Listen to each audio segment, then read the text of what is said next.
Yeah. That's a classic. That's one of the rare records where niggas don't know how classic that shit is. Yeah, fact, man. That take me back, man. Shoot, man. I want y'all in Kraig Facts land to welcome my esteemed guest, Compton legend, rap legend. Y'all give it up for Guerrilla Black. Yes, sir. Yes, sir.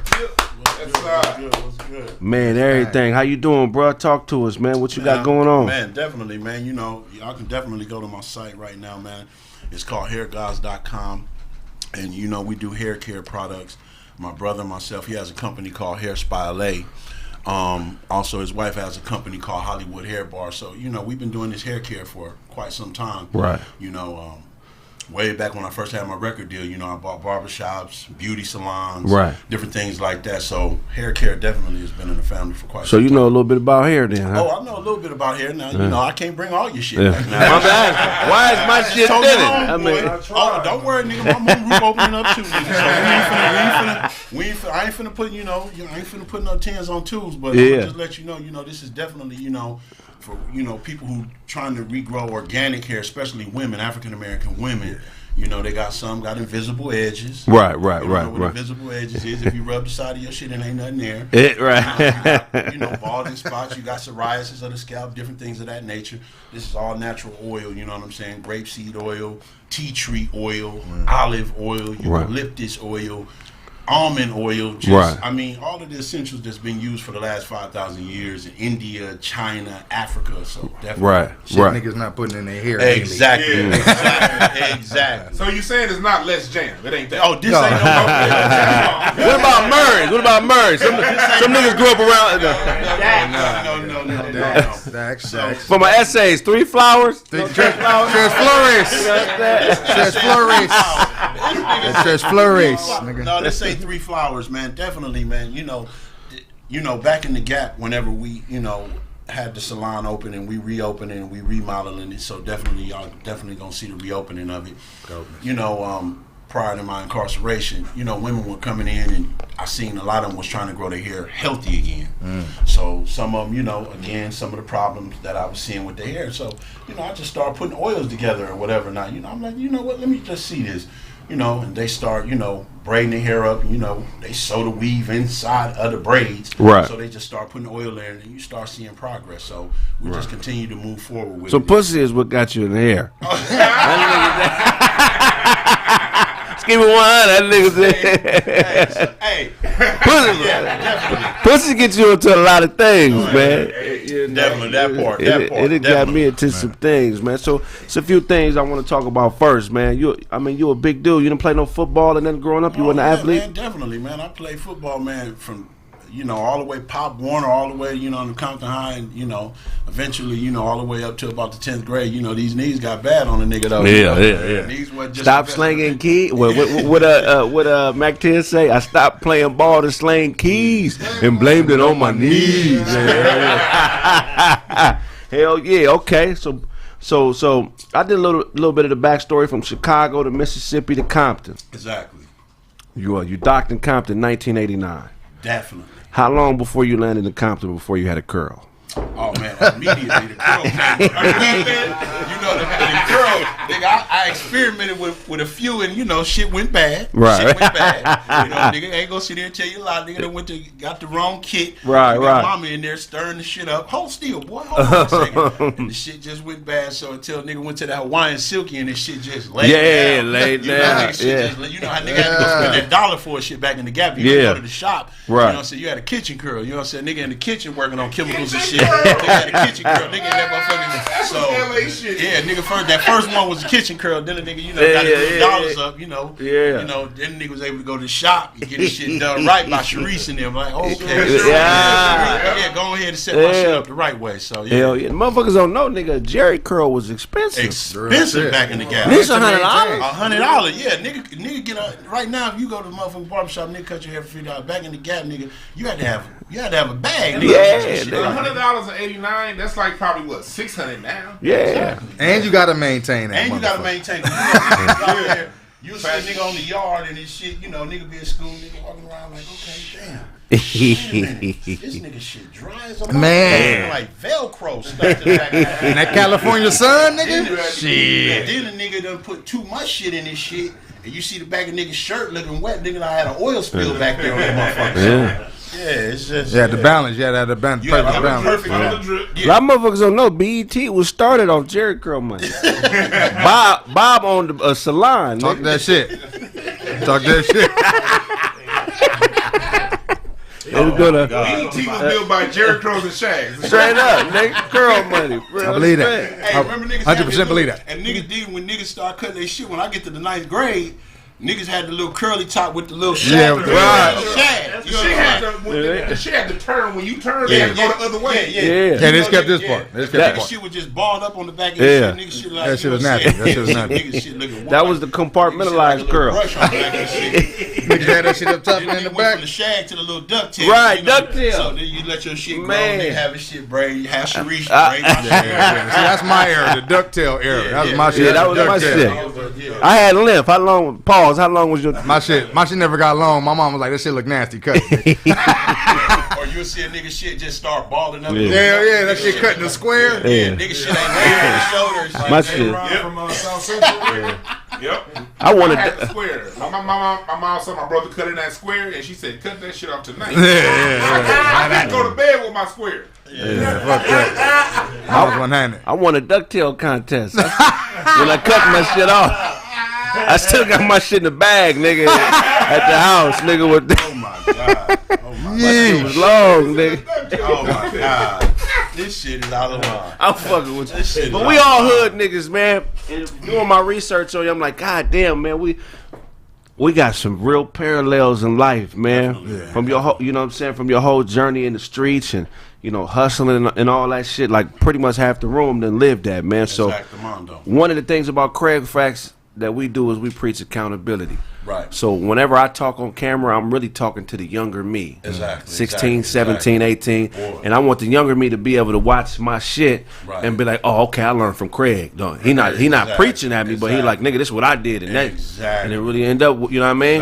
Exactly. So we're going to get into the nuts and bolts of some of this shit. So one of the things that stood out about you, I was like, this is a reputable nigga, because he did some shit that every nigga that grows up in gang culture knows is a no-no. And if you survive this, that means you motherfuckers must really fuck with you. Right. You sold dope in the 60s, but you from Compton. Exactly. I sold weed in the 60s. Oh, weed, okay. I stayed on 10th Avenue and I sold weed over there for a long time. Right there on 10th Avenue. Right. So, you know, man. Yeah, I was right on the middle 10th Avenue in the middle of the dime block. So yeah, you just gotta imagine back then, man, like that was that era, you know, in they hood. Man, they ain't never played. 60 niggas right there on 10th Avenue. Always. So I lived in that building, which was the Thunderdome. So in the middle of nigga got the High Park. Yeah, no, the 63rd right there. So I lived in the middle of the block. You talking about the middle, right in the middle? Right in the Thunderdome. So nigga right there back then, homie. I mean, you know, I gotta give it to them niggas, man. Them niggas is real, homie. Oh, they not playing? Oh, nigga, you ain't been in the hood in a while. Come on, look, we need to go to the back real quick. Right. You know, the Thunderdome might go down. It might be 10 squabbles back there. Niggas lumped up. Niggas come right back to the front. Niggas smoke a Sherman blunt. It's like, oof, it's not, homie. So how? I mean, for niggas that don't know how LA work, to be from Compton and sell dope in somebody else's hood speaks to the level of respect you garner from other niggas in the streets. Right, exactly. So to me, that's like that's a king move right there. Right. How were you able to articulate yourself into that economy and sell weed without having problems? You can't be a greedy nigga, homie. You got to spread the love where the love is at. So, you know, as love is given, you got to give love back. You know me, I go, you know, grab, 2 or 3 pounds here. Let me know what this is. I'm right here. Here go ounce here. Here go ounce here. Here go ounce here. I'm making so much money, homie. You can't just think you finna go to a nigga hood and don't, it's still, it's the barter system. Right. Hey, try that zip right there. Let me know what that is. That's a fire. Right. Oh, yeah. You good, my nigga? Oh, okay, cool. And nigga, okay, for sure. Yeah. You ain't finna go in nobody hood, and them niggas is right. Niggas, homie. Ain't no question, homie. So, you know, you gotta be able to show love to get love. And so with that being that, nigga don't go in that motherfucker with his big nut bandana on. Right. Man, please don't. A nigga go in that motherfucker humble and meek. Japanese housewife, nigga. No, you ain't go over there like that. I stayed in that era when that era was really like that era. Oh yeah. So yeah, that type of era. So when you over there moving, it's just a respect. Like, yeah, nigga, I know. Right. Look in your eyes, nigga. You wanted to. You good, my nigga? Right. Yeah, okay, for sure. I got. Oh, you seen the auntie? Okay, cool. Don't even trip here. You Man. a little half. And, you know, you gotta show love. Homie. You had a question for him? No, I was saying it just shows the level of business genius you young black men had at that. Right, because right. It's no different on Wall Street. Right. If another company is gonna go and do business in another country or around other companies, you gotta donate to their charities. Same shit. Exactly. You can't. One company can't go into another company's territory without donating millions and making everything happy on the block. So it goes to show. Even Jesus, when he pulled up on me, Jesus was like, "Bring me that loaf. Bring me these fish. Hold on 1 second. Bless these niggas. So for all bless these niggas real quick. No. So for all you young niggas out there, who trying to go legit. This just goes to show you that the same rules that apply on the street apply in the business world too. So you already got the skills. So the minute you fight it legit, you already got the skills to take over. Yeah, definitely. In that time and in that span of time, I built relationships with a lot of dudes, man. And over the years, man, there's a lot of good dudes over there, man. And they've embraced me, and they, you know, definitely fuck with me all the way into the music career. You know, I'd be standing out there with my 38 in my pocket freestyling. Yeah. And just freestyling and just, you know, cats out there like, damn, my nigga, you hard, homie. Okay, for sure. Yeah. Oh, damn, nigga, you live right here. Okay, yeah. Hey, man, you want to jump on this song? Yeah, let's jump on it, man. Shit, let's do it. Let's make it happen. So... Did you ever run across Nip when you lived in the 60s? You know what? You know, the first time I ran across Nip, you know, you had introduced me to Nip. You know what I mean? But I had been living over there, and so when you came home, you know, his homies had told him, like, man, this nigga, you know, that nigga hard as fuck. You live over here on the block or whatever not. And so back in the Gap, you know, a lot of his family and Big D and, you know, a lot of them youngsters over there, you know, you they big homie and shit. So definitely, you know, I ran into you multiple times. And so when he first introduced me to Nip, you know, Nip was young as a motherfucker. And so I'm like, damn, I ain't never seen you over here. And he was like, yeah, my nigga, I'm from 6-0. And I'm like, okay, for sure, homie.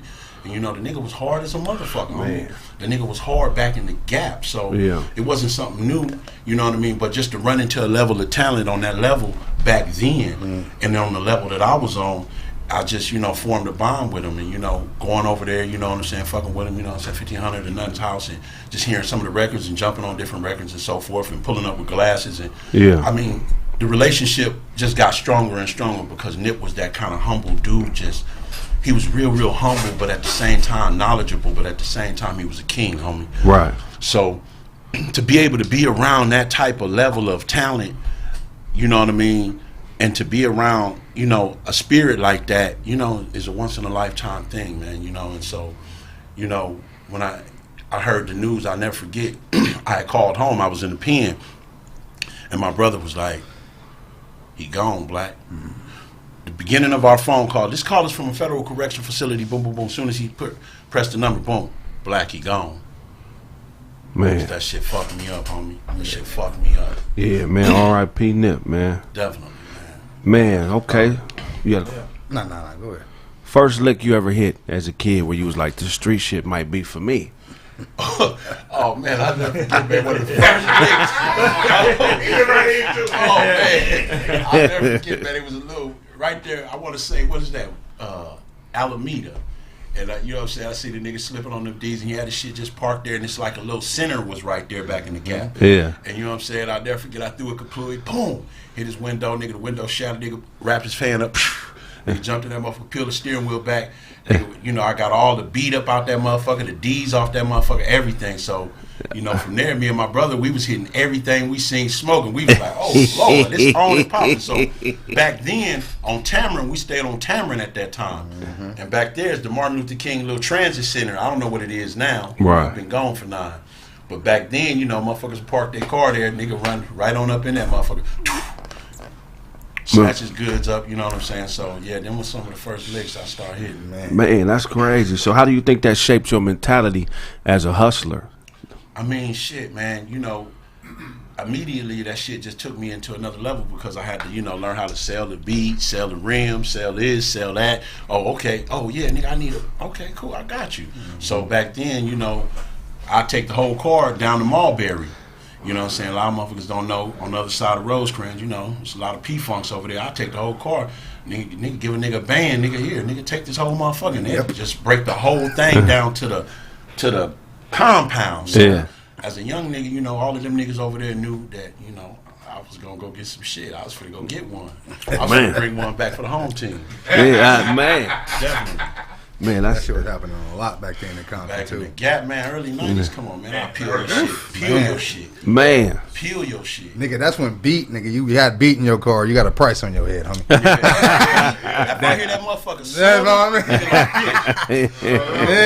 Man. You better hit that ATT button before you hit that block, nigga. Man. That motherfucker. Kill switch. Niggas had alarms that talk to you. You are too close to the car. Man, yeah. Nigga, you are too close, nigga. That motherfucker talk to you. You remember that? You remember that Viper alarm? Yeah, that was the one. Nigga, yeah, that's Viper. Stand back. Nigga, stand I know a back, nigga that actually had the little snake come from up under his shit. This nigga That commercial was going on BET all the time. The hologram snake was going on. I wasn't the only nigga thought that came with the alarm system. That shit came out in the 5th grade when that commercial came. I was like 4 months. I'm gonna ask you a LA hood question, right? That any nigga that grew up in any hood in LA and that's around, I'm 39. How old are you? I'm 44. Okay, so we same era. You know what I'm saying? Any nigga that grew up in our era, they always respond to this question differently, but they know what I'm talking about. When did you find out Theo from the beat wasn't black?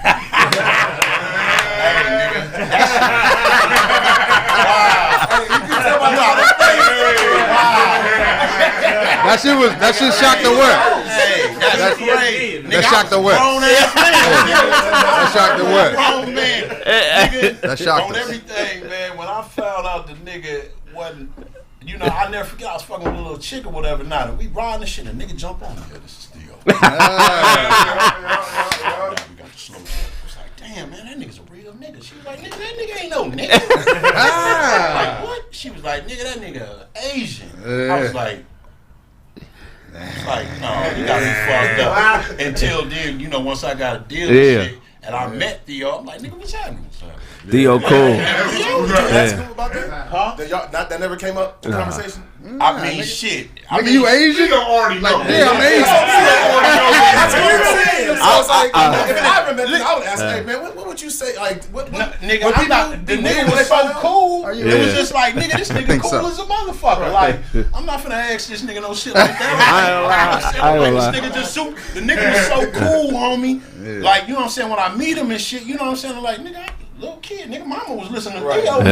I didn't trust DJ Quick for years after that. Because he was always up there, 92.3. You know what I'm saying? He never told us, nigga. And I went to Summer Jam, and that's when I found out. I was at the Summer Jam. I'll never forget it, nigga. I was riding with a chick in the car, nigga. The nigga jumped on there. I was like, damn. Nigga, we cruising and shit. No color line. That nigga Theo, man. That nigga, no color line. Nigga, that nigga ain't no nigga. That nigga's an Asian. I was like, what? Yeah. I was like, man, if you don't knock it, you fuck off. Like, nigga, that nigga's straight Asian. So whenever I got a deal and I went up there back in the Gap, back at the beat and shit, and started going up there, meeting everybody and shit, Steve Harvey, all of them. And I met the nigga. I was like, damn. What's up, Theo?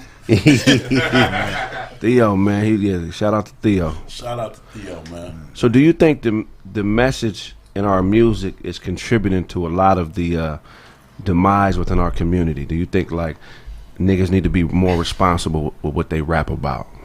I mean, ultimately, man, it's going to be two viewpoints on that type of shit. You know what I'm saying? Because when you look at the movie industry, homie, the movie industry could portray,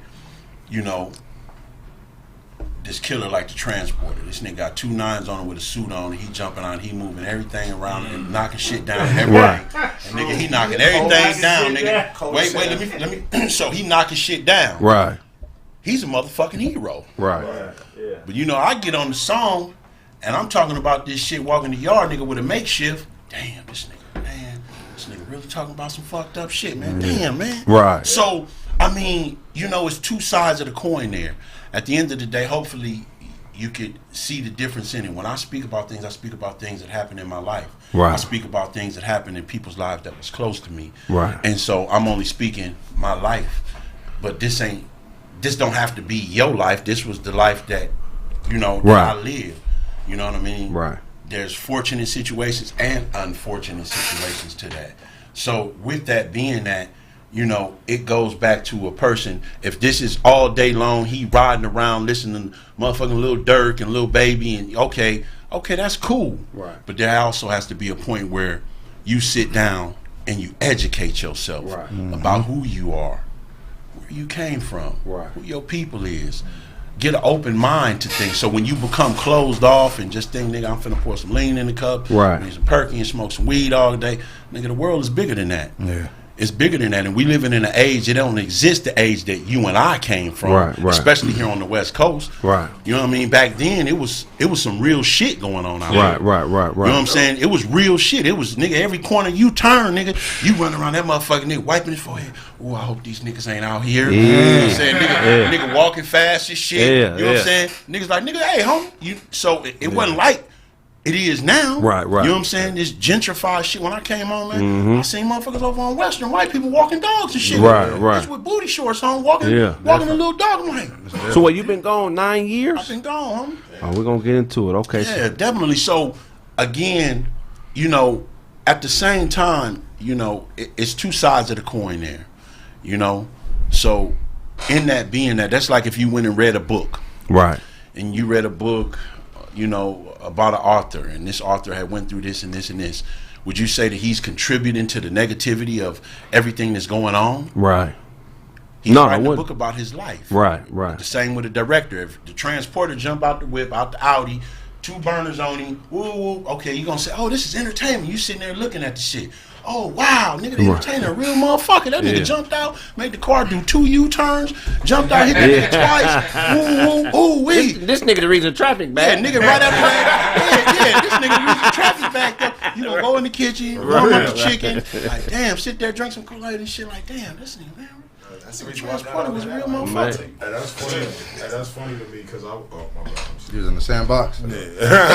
I need to make a shirt, my nigga. I need to make a shirt that say sandbox. Fuck it. That'd be dope. Yeah, but that's kind of funny because I always looked at music and being a director the same way. Because I'm like, damn, they can look at this artist for creating his own movie in the music, but then won't look at John Singleton and he a bad motherfucker. Like, you know what I mean? Yeah. But he do Boys in the Hood, and he showed the life. He got, Cube jumping out of the low ride with the curl swinging and whoop, whoop, whoop. And, you know what I'm saying? And we look at John Singleton like, damn, he really painted this vivid portrait of African-American, culture. And Ricky still got shot. Nigga, Ricky still got shot, though. Nigga, you know what I'm saying? Niggas is still. So, but we look at him like with a level of esteem compared to, we hear Tupac's music and we like, damn. Hell, that nigga. If Martin Scorsese, he say nigga more than any goddamn number. So it was Tarantino.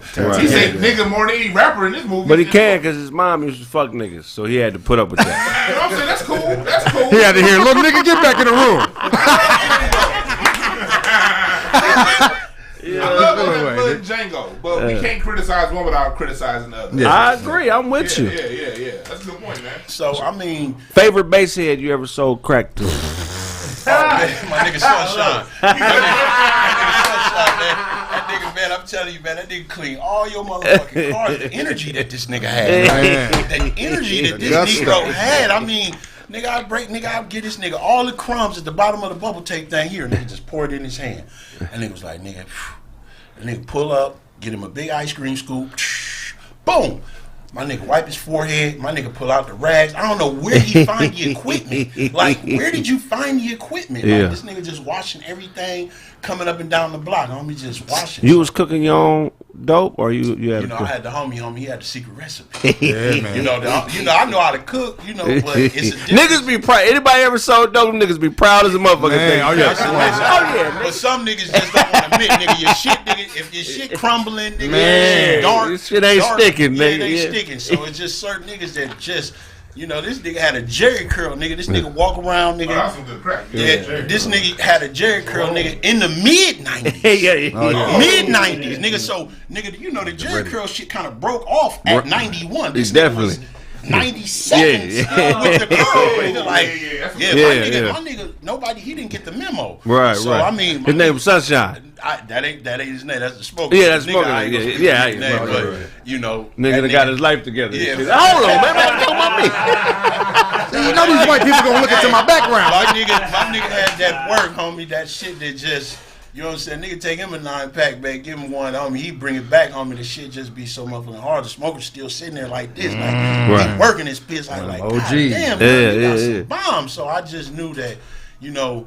I went in the kitchen a few times and the shit just, you know, it lock up and shit, but it wasn't the same. I don't know what he did. I still don't know to this day, but that nigga was the best cook ever. And they was putting hot sauce in this shit. Man, that nigga had the secret recipe. Let me say something real quick, man. We got 1.5 in the chat, man. We got 400 likes. Come on, y'all. That's crazy. Get that shit up, man. Y'all gotta share. Yeah, we talking some real shit here. Y'all need to get them likes up, man. Support the channel. Yeah, man. We have a legendary rapper, Guerrilla Black, in here. Let everybody know that. Share the shit and put his name in the motherfucking title, because it's gonna be a whole bunch of people like, oh shit.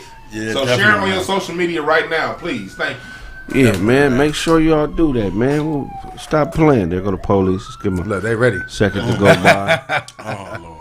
You know. Fuzzy. Might be something outside. It was something outside. Oh, something cracking sound like they stopped right in front of the motherfucker. Right, the siren stopped right there. Shit. Oh, yeah. Make sure you lock that door, nigga.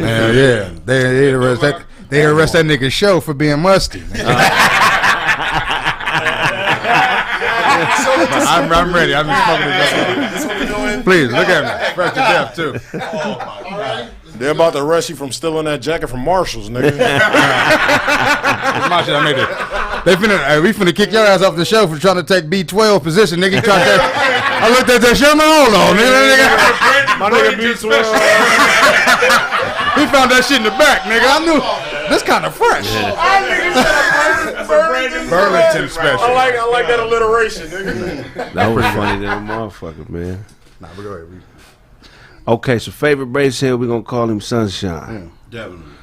All right. So difference between crack and powder. You know, powder give you a wonderful feeling. Right.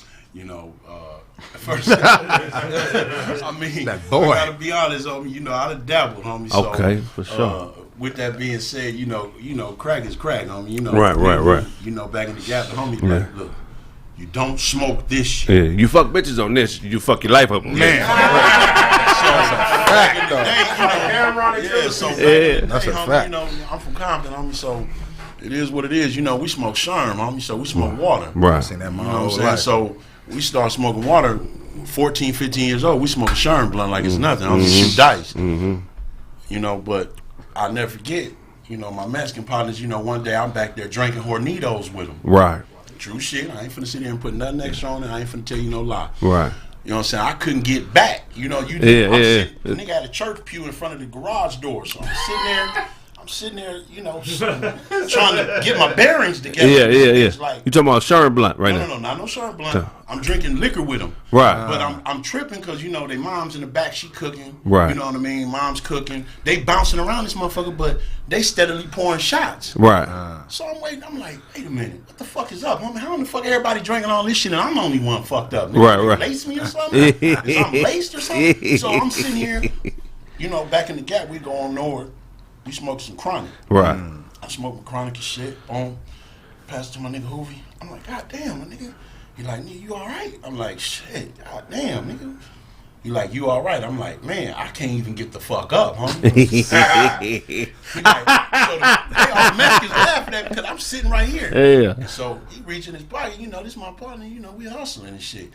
And motherfucker come back with a big bump on the knuckle. So I take my shit off safety, like, what the fuck is wrong with you, homie? What the fuck is wrong with you? What the fuck wrong with you? And he was like, man, just come back. I'm like, come back? Nigga, I'm already here. What the fuck you mean? Right. He like, nigga, come back. You know what I'm saying? I hit that motherfucking man, the Mexican music, speed up. I still clean up, like, God damn. Like, the light came on in that motherfucker. So, yeah, homie. So after that day, I was like, nigga, this is a wonderful drug right here. Man. You know what I mean? So back then, everybody was smoking Sherm. You know what I mean? I go dip in my bag. You You know, and I get my mind right. So yeah. Motherfuckers pull up on me like, nigga, what the fuck is you doing? Like, you ain't fuck with this, are you? Man.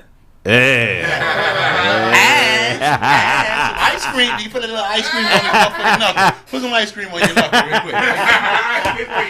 Put some ice cream on your knuckle real quick. Shot while you was half. Yeah. How that situation go? Oh man, you know, this shit was fucked up, man. You know, it's niggas that I fucked with or whatever not, and you know, motherfuckers came to rob a nigga, homie, and so it just went in a bad situation, homie, bad night. You know what I'm saying? Just motherfucker pull up. I just finished chopping up some work or whatever not. I sacked up some weed and shit. The motherfucker pulled me in the front like, oh yeah, nigga, you got some weed, woo woo woo. Next thing you know, niggas got the draw on me. Now, this night I'm lit, so I've been going to work. I'm tooting like a motherfucker. So, you know, cocaine, again, is a wonderful drug, but it can be a bad, you know, decision chemical to use, to base decisions off of. You know, I see these niggas, I know they shermed out. I'm coked the fuck up. So my dumb ass, I'm thinking these niggas got the draw on me. Right. I got my burner on me. I know, nigga, this ain't finna be a Billy the Kid. I ain't finna get to this burner, nigga. So right. burner is out of the question. Right. You know what I'm saying? So my mind, it plays out a scenario, nigga, I can get the gun from him. Some Jackie Chan. I can get the gun from this nigga. It's not gonna happen. It's not gonna happen like that. No, this is before Jackie Chan, nigga. This nigga hit him with the three Stooges throw off. I'm thinking, nigga said, I can catch this bullet with my teeth. Nigga, what the fuck? I don't know where. That nigga was Jackie Chan shit. Now that nigga, I could take the gun from this nigga. Yeah, right. But nigga, at the time, nigga, it was a great ideal. Because, you know, I'm looking in this nigga eyes. I mean, I already know. Nigga asking me still for the money. Nigga, I done gave you the weed. I done gave you the work. Nigga, what the fuck else you want? I'm not finna, nigga keep asking something, nigga. I already know it's inevitable, nigga. You finna pop me, nigga. Now you hyping yourself up to pop me, nigga. Right. Yeah. You hyping yourself to pop me. Give it up, At this give it up. point, I'm like, you know what? This nigga's finna pop you. Nigga, you need to, nigga, instead of it being a dome shot, at least, nigga, try to get some wind beneath your feet. So, nigga, the first thought, nigga, I'm finna try to take the burner from him. Nigga, as soon as I touched that motherfucker, man, that motherfucker went off. Nigga, that motherfucker blew this hand off, blew this finger off. Nigga shot me the fuck up. So, I mean, yeah, man. So, Do you think that in that situation, like, I know you said that you don't think you make the right decision, but maybe you might not be here if you don't grab that gun. Exactamundo, that part. Cause soon as I grab it, nigga, pull the trigger, that give me enough time, nigga. You know, I'm a big nigga, but nigga, you'd have thought, nigga, I broke a speed record trying to get away from that nigga, man. Yeah. You know what I'm saying? Right So, up. nigga still pop my big ass up, nigga. I'm a big target, still moving, nigga. Pop, get your ass over here. Bring your ass here, nigga. Bring your big ass here. Nigga was popping my ass up, nigga, but nigga, nevertheless, nigga, they was flesh wounds, nigga. I had security, nigga, padding, nigga. I had extra padding, nigga. Yeah, that part. Like if it was like, you know what I'm saying, if they came up like, yo, my bad, man, I fucked up. Like, No, nigga, it wasn't none of that. Nigga wasn't saying my bad, nigga. Nigga had deadly intentions, nigga. Nigga wasn't no That nigga said my bad. Nigga, hold on. DJ Show. That nigga from Minglewood, actually. Come on, man. It can't. Ain't no my bad when you get shot up. This nigga really ain't no my bad, nigga. This nigga like, nigga, I'm finna peel your shit. Did he send you flowers in hospital and tell you he was sorry? Niggas ain't no apology poppers out there. Niggas don't apology pop. Nigga, pop and get on. Apology pop, nigga. Ain't no apology popper going on. But look, but here's something that a lot of niggas don't really know. Well, us, we know it because of how we grew up. A lot of times, you know the motherfucker that shoots you. Oh, I knew the Facts. motherfucker who shot You knew the nigga that shot you. me. I know the motherfucker who shot me. Man. Yeah, definitely. And so, how does that change what happens after? Now, you know what I'm saying? Like, because a lot of times, you know, niggas get shot over shit and then they can look back like that. I kind of broke the rules on that. I kind of fucked up. Right. You know what I'm saying? I don't know if this is in relation to you selling to somebody else's hood or whatever, however that played out. But when you look back at it, is it something, do you feel like you were out of bounds or he was out of bounds in that situation? We both was. You know what I'm saying? So, Yeah. with that being said, I paid the consequences and so did he. So, Right, it is definitely. what it is. Yeah, definitely. No, I totally understand. Man, ain't nothing worse than being this is gonna sound weird, right? But it's almost comforting when you know who's shooting at you. Man. No, nigga, that's not comfort. But what I'm telling you, in comparison, no, nigga, that's not. In comparison to not knowing. No, nigga, nigga, when you look a nigga in the face, nigga, every day, nigga, hey, buddy, hey, what's good? You're gonna shoot me. Nigga standing, fuck you mean, comfort? That same friendly face. I love that shit, boy. Nigga, I can't. How I'm gonna become nigga like you? Yeah. Nigga, fuck all that, You talking in nigga. the moment? Nigga, Well, ain't shit comforting. No, this is how I mean it, right? This is how I mean it. I done been in a situation where a motherfucker tried to kill me, shot at me, and I don't even know who it was. So to know that that's possible, and like in my mind when it happened to me, I'm like, okay, this motherfucker trying to kill me or whatever, and I ain't done shit wrong. Right. They know who I am, but I don't know who they are. Yeah. So I ain't got no get back. Right. This motherfucker could come back 2 weeks later and be hooping with me at the park, or you feel what I'm saying? So the level of uncomfortableness is triple in that situation as opposed to a situation where you know who to go get. Because at least you know, okay, I can kind of see where it's coming. Right. I can lay low, you know what I'm saying, and I can do what I got to do as a street nigga. Exactly. And so can feel that. that's what I'm comparing it to. Well, Steve, Unknown versus known. yeah, I Yeah. mean, shit. At the moment, nigga, there's nothing comforting Yeah. about you. I would be scared that knowing somebody else. The nigga lured me in. That's Nigga, what I like, mean. I'll be like, who else? Oh yeah, nigga. You on the same energy Yeah. yesterday. Yeah, I'll like, be- nigga, you on the same energy, nigga, and then the energy switch, nigga. Exactly. Nigga brought you a birthday card and everything. Man. Ain't shit comforting about that. Like you made it, my nigga. You made it. And but let me. I'd rather it have been a nigga I don't, you know, Right. I figure it out down the line than Right. nigga, this nigga. Yeah. Like, come on, homie, that's a fucked up feeling. Like, damn. So how many other niggas that I know I know Who set me up with this nigga? Is he Exactly. work in Or cahoots who with a set nigga this around? up? Right. Who else is in on this shit? Right. Like, nigga. Man. So what do you think? What do you think?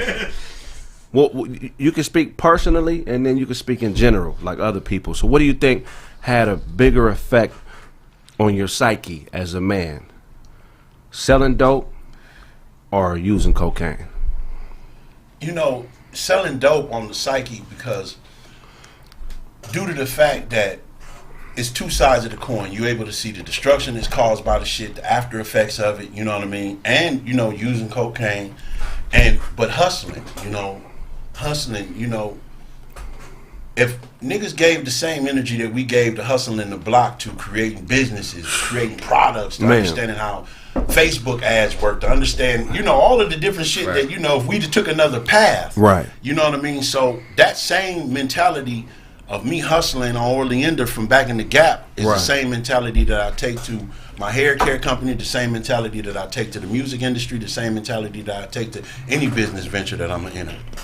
And so that hustle mentality, I look at it from a hustler's mind state, and I think any entrepreneur that's, you know, especially from our culture, you know, when you look at a lot of the dudes that, whether it be the Jay-Z's, a lot of them, they enter with that hustler mentality. Right. You know what I mean? They enter with that, it's a different type of instinct that Right. they have. No matter how far along they educated on, you know, the actual endeavor that they finna enter into, Right. they still have that hustler's instinct. Right. That, you know, I'm not gonna quit. I'm gonna keep grinding whether or not it's rain, sleet, snow. I'm out here on the block, nigga. Right. I'm still moving this, you know what I'm saying, the same way as in the One second. board Hey, meeting. show, eat that fly, man. Don't be shy, man. Go ahead, man. Yo! My nigga, I know. my nigga came in here with a Jesus reef on his shirt. Oh, man, you feel me? I didn't mean to cut you off, man. I think, I don't know, man. It's rare. Like, when I got into entertainment, I noticed that it wasn't a lot of niggas like me in entertainment. And on the outside looking in, you always hear artists talk about real niggas or just people that are real as opposed to fake. And when you get into the industry, it's I must use the word comfort. It's comfort for me as a nigga who comes from where I come from to see niggas like you that have made it happen. Right, Because I would think that niggas who grew up like me, You know what I'm saying? You know what I'm saying? It just don't seem like it would be something that we would be able to handle, because as kids, we taught to smash. Yeah, Right, exactly. Nigga, you know what I'm saying? Nigga, you get down where you mad at. Exactly. If a nigga disrespect you, nigga, what's happening? What's happening? Why doesn't that work in this industry? You got to understand something, man, that people play mental games on different levels, homie. And so when you come into the industry on that type of level, you know, you got to understand you ain't just dealing with your kind no more. You know, you ain't just dealing with people who came from the same environment as you. You're dealing with people who are elevated in different positions that are getting salaries, nigga, to market your shit. So you can't approach it with that same, nigga, I'll beat your ass, nigga, I'll put one on your chin. No, you can't approach it like that. You got to be able to use soothing words. Hey, you know what? Maybe we disagreed right here, and maybe we need to figure out some type of solution. A problem is only a problem without a solution. Right. So let's go through all of the things in which. Let's go through all of the things that are problematic.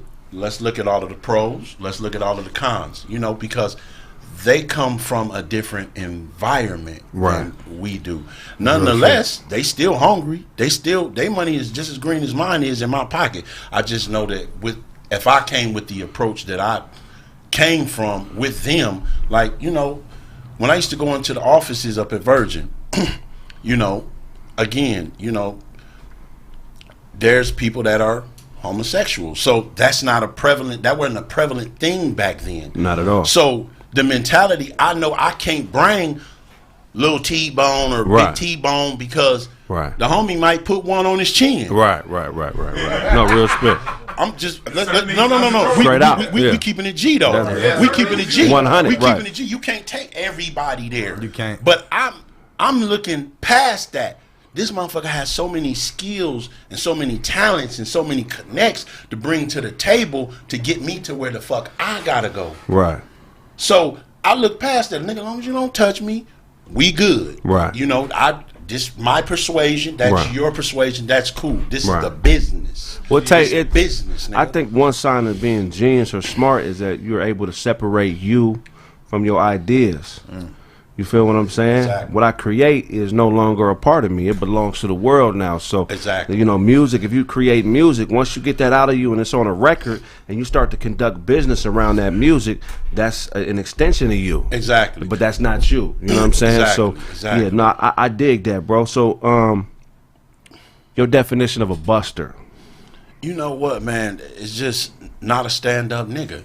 Hey, you know, you're not a stand-up nigga. No matter what, homie, it is what it is. Wherever you at, you know, in prison, period. You know, nigga gonna lose some, niggas gonna win some, nigga. But at the end of the day, nigga, we finna get down, period. Gotcha. Nigga, whether you beat my ass, nigga, that's cool. Nigga, as long as you ain't stab me up, nigga, we can run that back tomorrow. Right. Nigga, you might whip my ass then, but you know what, nigga, that nigga finna get down. He finna get down for his. You know what I'm saying? I ain't finna lay on the floor and do all that old screaming weird ass shit and the niggas be, wait, no, nigga, you gonna beat my ass, nigga, I'm gonna beat yours, nigga, that's just what it is, nigga, it's no in between that. Nigga, after my ass whooping, nigga, I'm gonna open up a bag of Doritos. Damn, homie hit me with that left, didn't he? Man. Damn, that nigga kinda fucked you up there, my nigga. Man. Nigga, he dazed your ass. Man. Like, yeah, damn, my nigga, shit, my nigga, what's on TV? Oh, shit, nigga, Snowfall? Cool. Right. Let's watch Snowfall. You know what I'm saying? But it is what it is, because at the end of the day, nigga, I'm gonna get down behind that, period, point blank. And it's just what it is. Like, and you know, you gonna win and you gonna lose. You gonna find a nigga that's like that. Yeah. Really, that nigga really like that. Like, God damn, that nigga hit hard. Like, man. And life, like you gonna find that shit. You gonna find what, nigga, whatever you looking for, you gonna find it. Man. So you gonna either, you know. No, at that point, when it get to a point where a nigga throwing them shoes and like, nigga, meet me, nigga, it is what it is, nigga, shit, nigga, we headed back here, let's go, let's run it, you know what I'm saying? So, wherever you at and whatever you doing, in all situations, anything, you got to be a man first, bro. There we go. A preacher, a pastor, a doctor, a lawyer, you got to be a man first, you know what I'm saying? And, you know, and in that, if you wrong, you wrong. If you right, you right. It's okay to be wrong. You know what I'm saying? Yeah. That gives you the opportunity to learn what's right. Right. You know, hey, homie, you know, and steel only sharpens steel. Right. But at the end of the day, you got to be a man before it all. So whatever it is, whether you wrong or right at that time, nigga, we going to do what we going to do. And then after the fact, nigga, the lesson can be taught. Do you think the game started dissing you because he thought you was a Crip?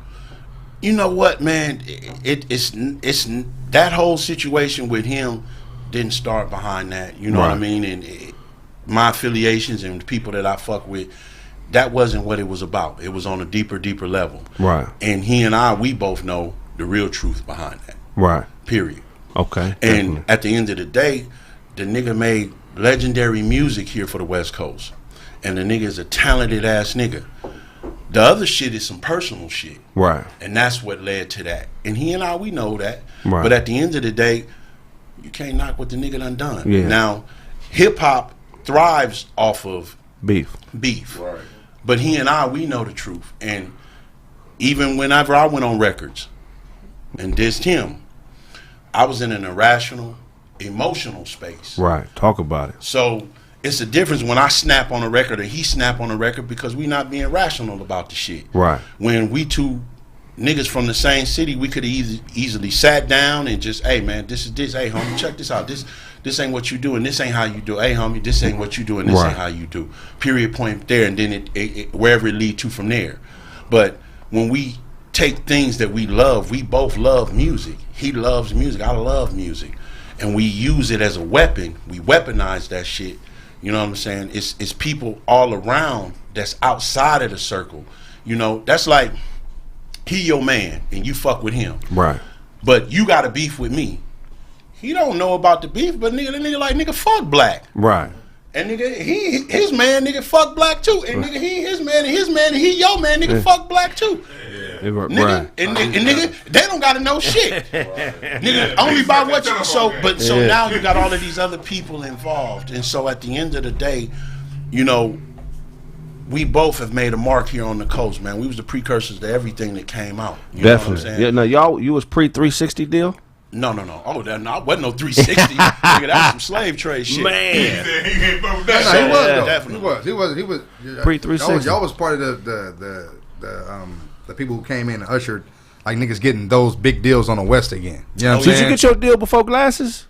Yeah, I did my deal before Glasses, man. And definitely, you know, whenever I got a deal, the beautiful thing is that I had some talented lawyers that was able to sit down and decipher shit with me. I'm the curious-minded ass nigga. I'm the nigga that's just every day camping out in the office. Hey, how you doing? My name is Karen. You're Guerrilla Black? Yeah, Karen. So what do you do? Oh, I do this and do this. Can we schedule a meeting and you and I sit down? I want to know what it is that you've done. How do you do what you do, and how will it affect my project? So I was just that type of dude that wanted to figure out everything and the ins and outs of everything, and to know, you know, who was working my project and how they was working my project and some of the previous projects that they had worked in the past. And so I had a talented lawyer named Mark Kavinsky at the time, and he would spend hours on the phone divulging to me all of the ins and outs of my actual contract. And he was able to explain everything to me, like, you don't want to get a publishing deal. You want to get an admin deal. And if you need the money, why don't you just take an advance against it, and then once they recoup, you take back your 85% and just give them a 15% admin part of it. Right. These are the points in which you're going to be. If you want to leave your deal, I'm going to negotiate a situation where you can opt out of your contract, and they'll give you a certain amount of money. And we're going to see how serious they really are. These are the deals that we were doing back then. Right. And, you know, me being able to sit down and explain a lot of different things, and then them dudes going into meetings and coming back to me and telling me things. So it was a learn situation. I learned a lot from when Glasses was negotiating deals, and then he learned a lot from me. Ooh. So we was able to divulge that information. Damn, nigga, what's that? That motherfucker jumped out of the... What the fuck is that?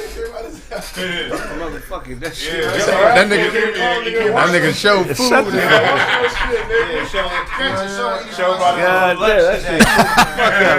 got his food. Hey, shout out Daryl Young, looking for the 50, fam. Yeah, man, much respect. And much share love. the video, please. Like and share. Y'all can hear, man. So we're about to go into some real music talk, and there's a lot of music listeners out there. Mm-hmm. So please share, please like, and open your ears, goddammit. Man, for real. Yeah, my fault, bro. That shit's... Nah, you good. Jumping like a motherfucker. You reacted like a real nigga. You know what I'm saying? Nigga, Hold on, nigga. I know I've been cleaning up in this motherfucker. I seen that motherfucker. There you go. He on me right. You ever been in a house, nigga, the roach just walk by like, and niggas just keep talking to you like, yeah, my nigga, stop it, nigga. Nigga, stop it, nigga. You see that motherfucker, nigga. Go get that. If you don't knock it off, nigga, you see that. And nigga, or you know, you been in the bitch house and you over there in the bitch house back in the gap, you know, like, damn, motherfucker just slide by. And you, yeah, but anyway, stop. We're not finna do this.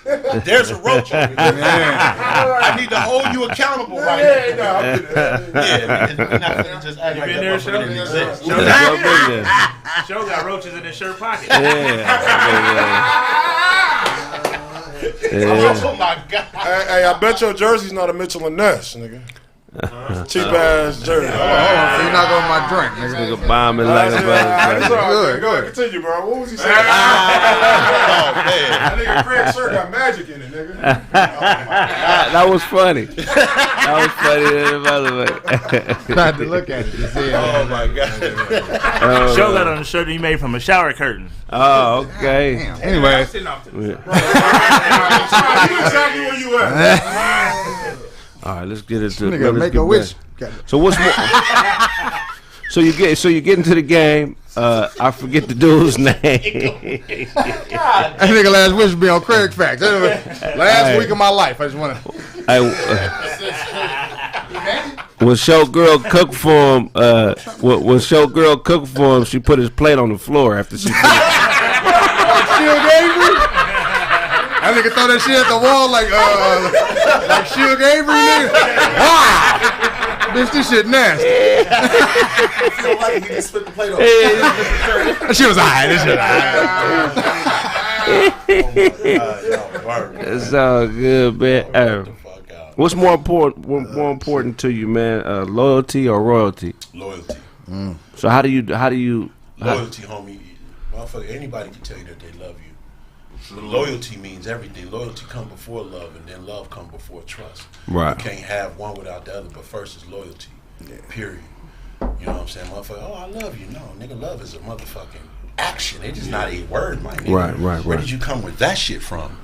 I am loyal. No, nigga, loyalty is an action, nigga. Right. It is not a motherfucking word, bro. Right. Period, point blank. Did you find any loyalty in the music business? Listen, man.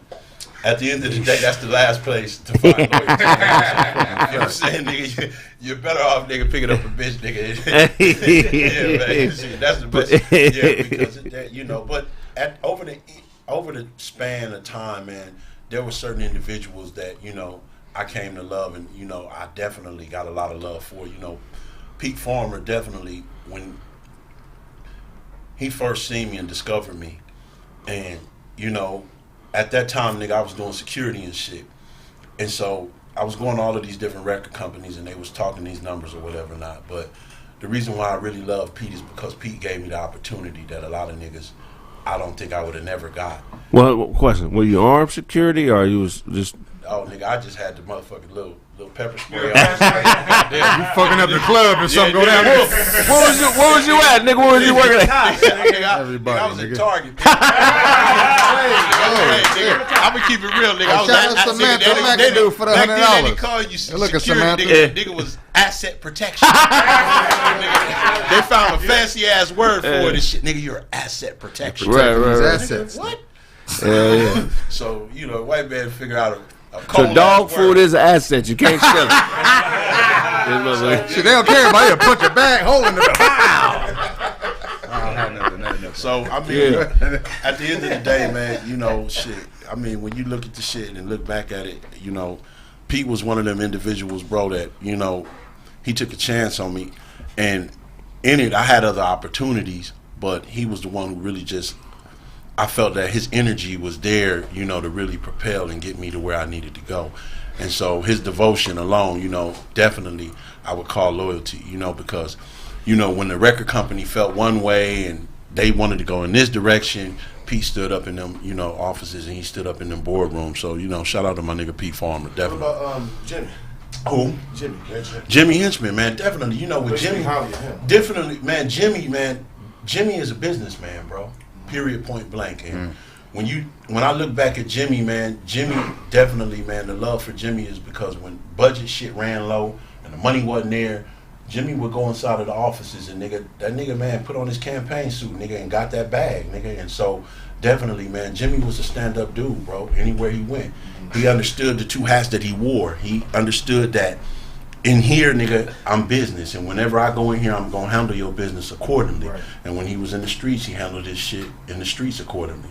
So definitely, you know, to have him, you know, a part of my team at the time, man, I think that if I had other management in which that I had an eye out on, they wouldn't have been able to get the label to move the way that needed, you know, at that time, and especially with shows and with a lot of other shit. So Jimmy definitely was instrumental, man, with that whole project at the time and getting me to where I needed to go, period. Do you think that his straight acumen is what made it, why he was so nice in the business world? But, you know, Jimmy had been in the business world for quite some time, so a lot of people don't understand, you know, Jimmy is well educated, bro. So for him to be able to sit in a room with a bunch of executives and be able to go through all of the different ins and outs of a contract and all of the things that would be needed for artists at that time, bro.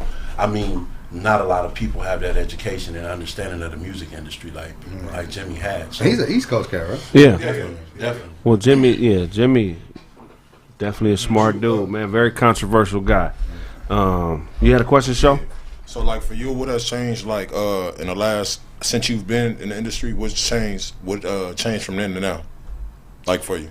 I mean, me coming back to the music industry, you know, almost a decade later, man, and really just back out here, everything has changed. So even though I've been around, you know, everything that I knew at that time, you know, this whole industry has been disrupted. Right.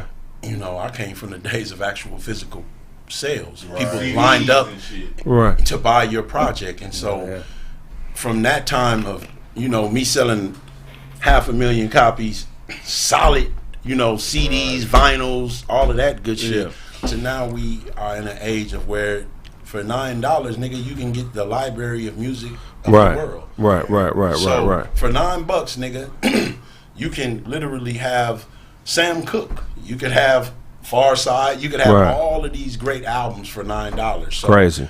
I mean, yeah, it changed dramatically. What would you say is some of the pros about it? Like some of the good things about the you know, the music changing?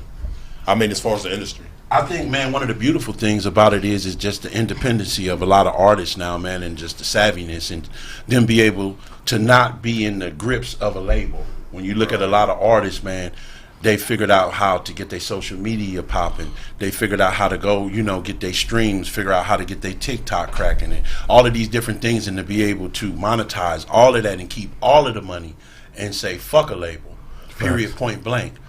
And so seeing that independency and seeing that level of understanding and savviness is definitely something that I'm proud of, because I seen the industry going in that direction. So you got to look at the days of No Limit when P was selling albums out the trunk and Boosie was selling albums out the trunk, and all of these independent artists, from elevating that to where it was just a heavily laden industry, you know, where labels was everywhere, and to where now the independency is back in the artist's hands again. The music, the control of it, how, you know, they perpetuated how they put their music out and on all of the platforms, and being able to reap the benefits of their hard work, I think is something, man, just explosive, and it's phenomenal, because that didn't exist in my time, you know. So to be able to see it on the level in which a lot of these young dudes, you know, the education and being able to have the knowledge and the insight to be able to do that shit is definitely, man. Who was the first person to take a chance on you in the industry? Like,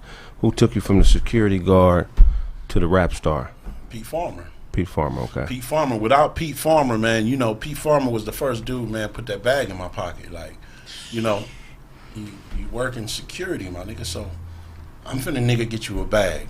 I need you to be patient with me, but I'm finna get you a bag. The bag is not the question. How you meet Pete? How you meet Pete?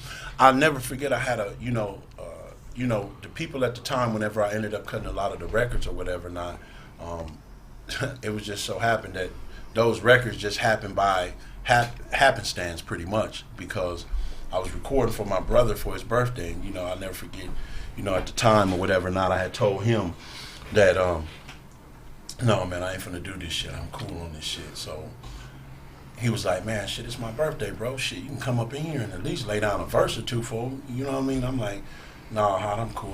He was like, come on, bro. He's like, you could at least do that for me for my birthday. So those songs that I ended up, that day they played 3 hot tracks in this shit. In 17 minutes I had 3 songs. So Damn. So from there, in 17 minutes we got 3 songs, and those 3 songs, the dudes who cut them 3 songs was going crazy at the time with those songs, and so they ended up shopping them to all of the people that they knew inside of the industry, which I had no knowledge of at the time, that they knew all of the people that they knew. Right. So me, after I, damn, nigga.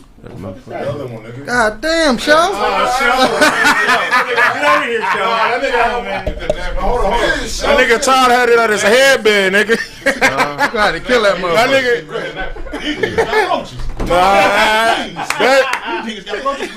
That nigga Todd got a family under his headband, nigga. Nigga, they gotta thump that shit in his mouth. No, nigga, don't worry about that mouth. Show like to catch him live. That nigga's an active hunter. And they called you an active hunter. Nigga, you got... You got spiders over here looking for Charlie's must. That shit's crazy. Okay, my bad. Back on set, my bad. So, I think with him, after, all of them records that got cut with all of them, dudes or whatever not, they all start shopping them at different labels and so forth. And so from there, I never forget when I first met, Pete, and then he was like, nigga, Black, you dope as fuck, my nigga, so we definitely want to get you on to some shit and, boom, boom, boom, boom. And I was like, yeah, okay. I just pretty much shined the nigga off pretty much like the other 5 labels that I had sat with. But like, yeah, okay. Nigga, you don't know tonight, nigga, I gotta punch in, nigga, at 8 o'clock. Yeah, man. So what the fuck is you talking about? Like, I literally, nigga, I'm going to, nigga, punch the clock, nigga, and nigga go to motherfucking work. Like, man, standing out here in the cold with this flashlight, nigga, and this pepper spray, nigga, like, knock it off, like, no, nigga, I can really, okay. But here's a question everybody want to know the answer to. Yeah. Is your guard card still current? Nah,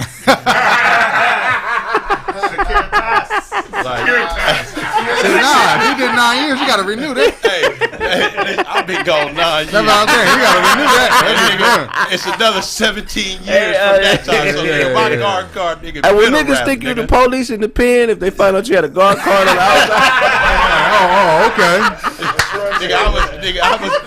I worked for Greystone and Target, nigga.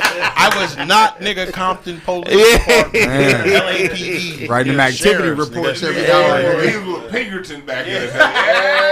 Nigga can walk. Niggas don't understand as a security guard, you can walk off that job. Nigga. Go drop your little walkie-talkie off your little belt, nigga. Y'all can have this little belt. You get that look from certain niggas like, my nigga.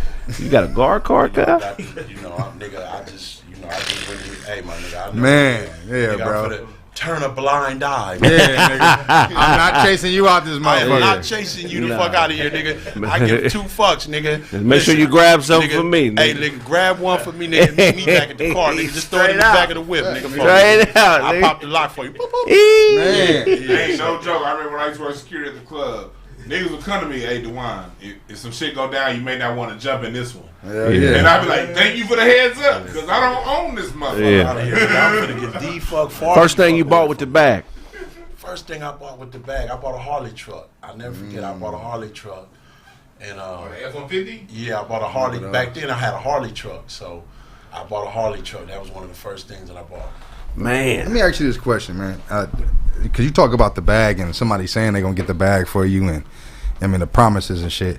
Just speak on, like, as an artist, how the fuck, how much, like, I mean, perseverance it takes to keep hearing that shit.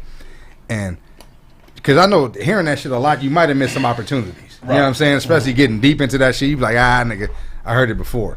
So, but when a nigga finally came with that bag, Talk about the confidence boost that is for an artist. You know what I'm saying? Man, nigga does his shoulders to like, nigga, how you breathe easy. Nigga open his shirt and let the air out. Man, yeah. Damn, nigga, for real? Yeah, bro. Like, you know what I'm saying? I'll never forget when I went to the bank. You know what I'm saying? I looked at the statement on the motherfucker. It was a direct deposit. You know what I'm saying? And so, you know what I'm saying? I just got the check, though. You know what I'm saying? Okay. You know what I'm saying? So, you know what I mean? She was like, oh, okay. Whoop. I slid it in there. She slid my little bag back with the change. And I looked at the receipt because I didn't know that the money had been direct deposited. Bitch, give me $5,000. Take this back. I want that. And so, Just give me 5,000. just give me $5,000. And so she went to the back. She went and got $5,000. Oh, I wanted to see the number again. Like maybe this was a glitch. Yeah. A glitch. Maybe because the computers be having glitches. And Yeah, shit. you're right. It's 5,000 less. Okay. Well, give me another 5,000, Man, for You know what I'm real. saying? She was like, oh, okay. She went and got me 10 bands. I was like, okay, shit. I slid the 10 bands in my pocket. You want an envelope? No, I don't want an envelope. Yeah, well, I need to feel this, Just nigga. slide my shit right here. I need when the nigga first get that first kind of real grip, nigga, you just get the cash. You be counting that motherfucker. Man, you got about 10 recounts of that motherfucker hour. You gotta make sure. nigga laying on the bed. Nigga, See, the bitch- on the bed. The bitch ran it through the money machine. See, she ran it through the money machine. Like he playing cards and shit. Hell yeah. Like he's playing cards and She shit. can run that shit through the money machine, but I don't trust it, nigga. Some shit might be stuck together. Let me What count is- this again. Let me. Might be stuck. You right, gotta let that up. Yeah, so I never forget that shit. So that's when, you know, the confidence in Pete definitely went to the next level because Pete went and got me the bag. I mean, a lot of motherfuckers was promising the bag, and so it's a real shit, you know.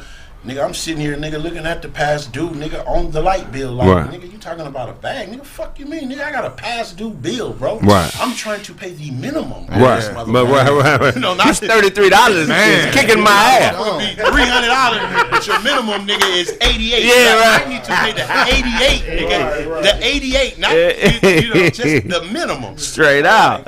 You know, like so when, yeah, so you know, to be able to be in that position for the first time in my life, that shit was, it was dope and it was mind-boggling. But at the same time, the confidence that it gave me was incredible, man. So when I walked in the studio, I floated in that. Yeah, motherfucker. yeah. Like, I ain't even have nigga that day, nigga. You thought I was Superman floating up. Nigga, close the booth, nigga. Yeah, let's Man. get it in. I will go to work today. So you get the bag.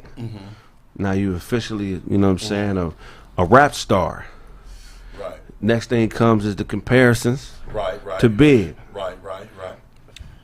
How did you feel about it? Did that frustrate you, or did that change your approach in the studio? Did you find yourself, you know what I'm saying, trying to do something different so people wouldn't compare y'all? Like how did that fuck with you mentally when those comparisons started? Man, at the end of the day, man, when you know the comparisons came or whatever, I'm like, my nigga, my whole life, nigga, I've been a big nigga, I've been a dark skinned nigga, I've been a heavy voice nigga my whole entire life, and I'm like, oh, they compare me to one of the greatest to ever do it. Right. So when you say you compare me to the pantheon of hip hop, like, nigga, I don't look at myself at that level. Right, I right. look at myself at my level because I'm me, and the shit that I'm talking about, if you listen to the album, is a West Coast lifestyle, and the shit that I went through, it's not like I'm walking around, nigga, with Tim's on. Yeah, Like, totally. yo, son, nigga. Yeah, no, yeah, nigga. yeah. Like, nigga, what's that now? Yeah. So, exactly, nigga. I'm talking about, nigga, you know, Ain't listen to fucking my bitches, album, nigga. kids I'm throwing talking up more about for the bridge, Guerrilla City, man. nigga. I'm talking Yeah. about Kraig on the steering wheel, nigga, Yeah. with your baby mama's picture, nigga, in the dashboard. Yeah. And the cutters, nigga. I'm talking about Bondo on the whip, nigga. I'm talking about this lifestyle. The homie got some pigeons, nigga. He finna clap, nigga. Man, Make him flip. I'm talking about this. So you're comparing me. I don't think that you really deciphered and broke down and delved into this shit with a deeper ear. So Right. at the end of the day, I mean, when I look at that, you know, Big is a legend in his own right. That's part of the pantheon. My nigga all right back there? Yeah, is my nigga all right back there? Nasty in the back.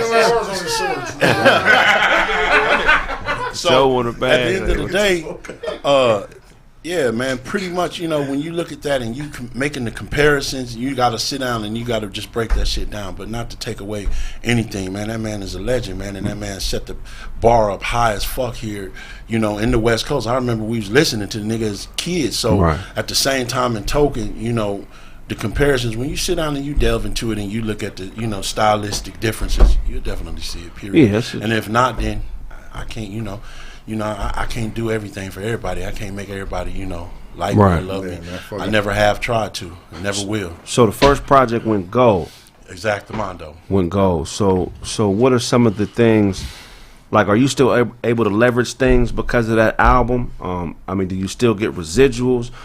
Do you own any publishing on that album? Like, what is your connection to that album? Is it still viable? Man, you know, the album, man, there's songs off of that album to this day, man, that's just heavily streamed through the roof, and you know, people still listen to that. You know, I look on my IG page and people just play different songs and show, you know, I'll be like, God damn, you know, this damn near 20 years later, and you are still playing that song. So I think that when you look back at it, man, and the mark that it made on a lot of people, and for a lot of people to continue to bang it, man, I'm appreciated for all of those people who are true supporters. There's fans and then there's supporters. Motherfuckers who've been playing my music for almost the last 15, 20 years, different mixtapes and shit like that. And like, nigga, you remember this song? Like, nigga, I don't even remember this song. Yeah. But, you know, I cut that song, I know. Yeah. But, nigga, that's 20 years old. So, you know, my mind and the way I look at it as an artist, I'm always in search of perfection. I'm always criticizing myself. I'm always looking for a new way to do it. I'm always, you know, writing. So my last year, you know, in prison, you know, that last year in prison, I didn't write nothing the whole time I was in prison. Right. I was, you know, just, you know, doing my bid. Right. And, you know, it's so crazy. It's like when they killed Nip, I don't know, it's just another creative spark came. Right. And I look up 11 months later and I had 600 verses. Damn. And so I haven't put my pen down to this day. And I'm still writing. And so all of the new music and the level in which I'm on now, it's so many experiences and so much shit that I done been through and that I done seen, you know. I don't think a lot of artists have seen the shit that I've seen in my lifetime. Right. Everybody's experiences is different. Right. You know what I mean? But a lot of motherfuckers ain't did the shit that I done. Man. And be able to be sitting here before you and be able to speak about this shit. Hell yeah, man. Let's give it up for that, bro. Real spit. Okay, so we get the label. We on a high. You know what I'm saying? Obviously, you know what I'm saying, good things come to an end. You know what I'm saying? You get out of your deal. Right. So how do we get to the pen? How do we get caught on credit cards? How do we get into a situation where we got cracked? Well, financial stupidity. So, you know, ignorance is expensive, homie. Ignorance is very expensive. Man.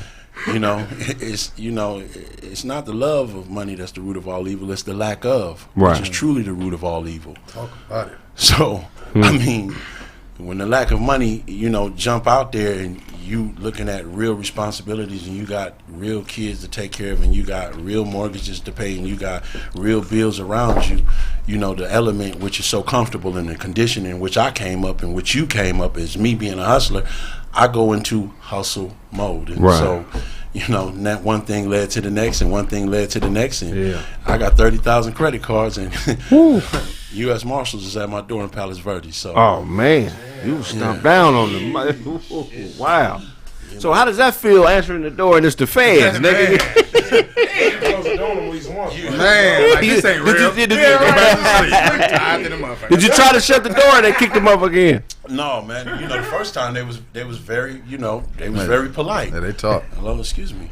You Mr. Williams? Absolutely, yeah. Can you step outside, please? We have a federal warrant, 22 count indictment for you, you know what I'm saying, for a $20 million fraud. Boom, boom, boom, boom, boom. You know, I look out and I look past my neighbor's house and I look past my neighbor's house that way and in this direction. And there's nothing but federal agents. They in plain clothes. Niggas got FUBU on and all kinds of niggas out there like. That's like it was a few niggas here that Actual niggas. Niggas with afros. Yeah. They niggas with pics and they shit like that. A few niggas he was in a cipher with out there too. Like, was just freestyling with this nigga, man. Like, I didn't even know, nigga. Like, nigga, them niggas, homie, when they pulled up, homie, them motherfuckers pulled up in 600 Benzes, all kind of cars. My mama wrestling, homie. Motherfuckers pulled up, nigga, and all kind of shit, homie. Yeah. And just jumped out, homie. U.S. Marshal, Secret Service, nigga. I'm with the Secret Service Department, I'm with U.S. Marshal Department. Yeah, come on.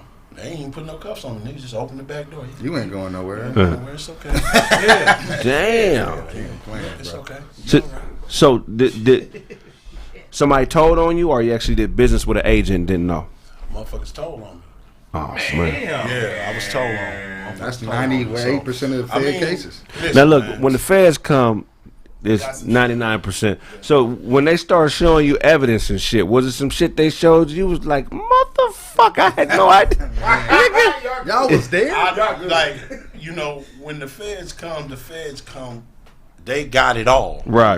They have the means and the power to gather and take their time to get all of the information.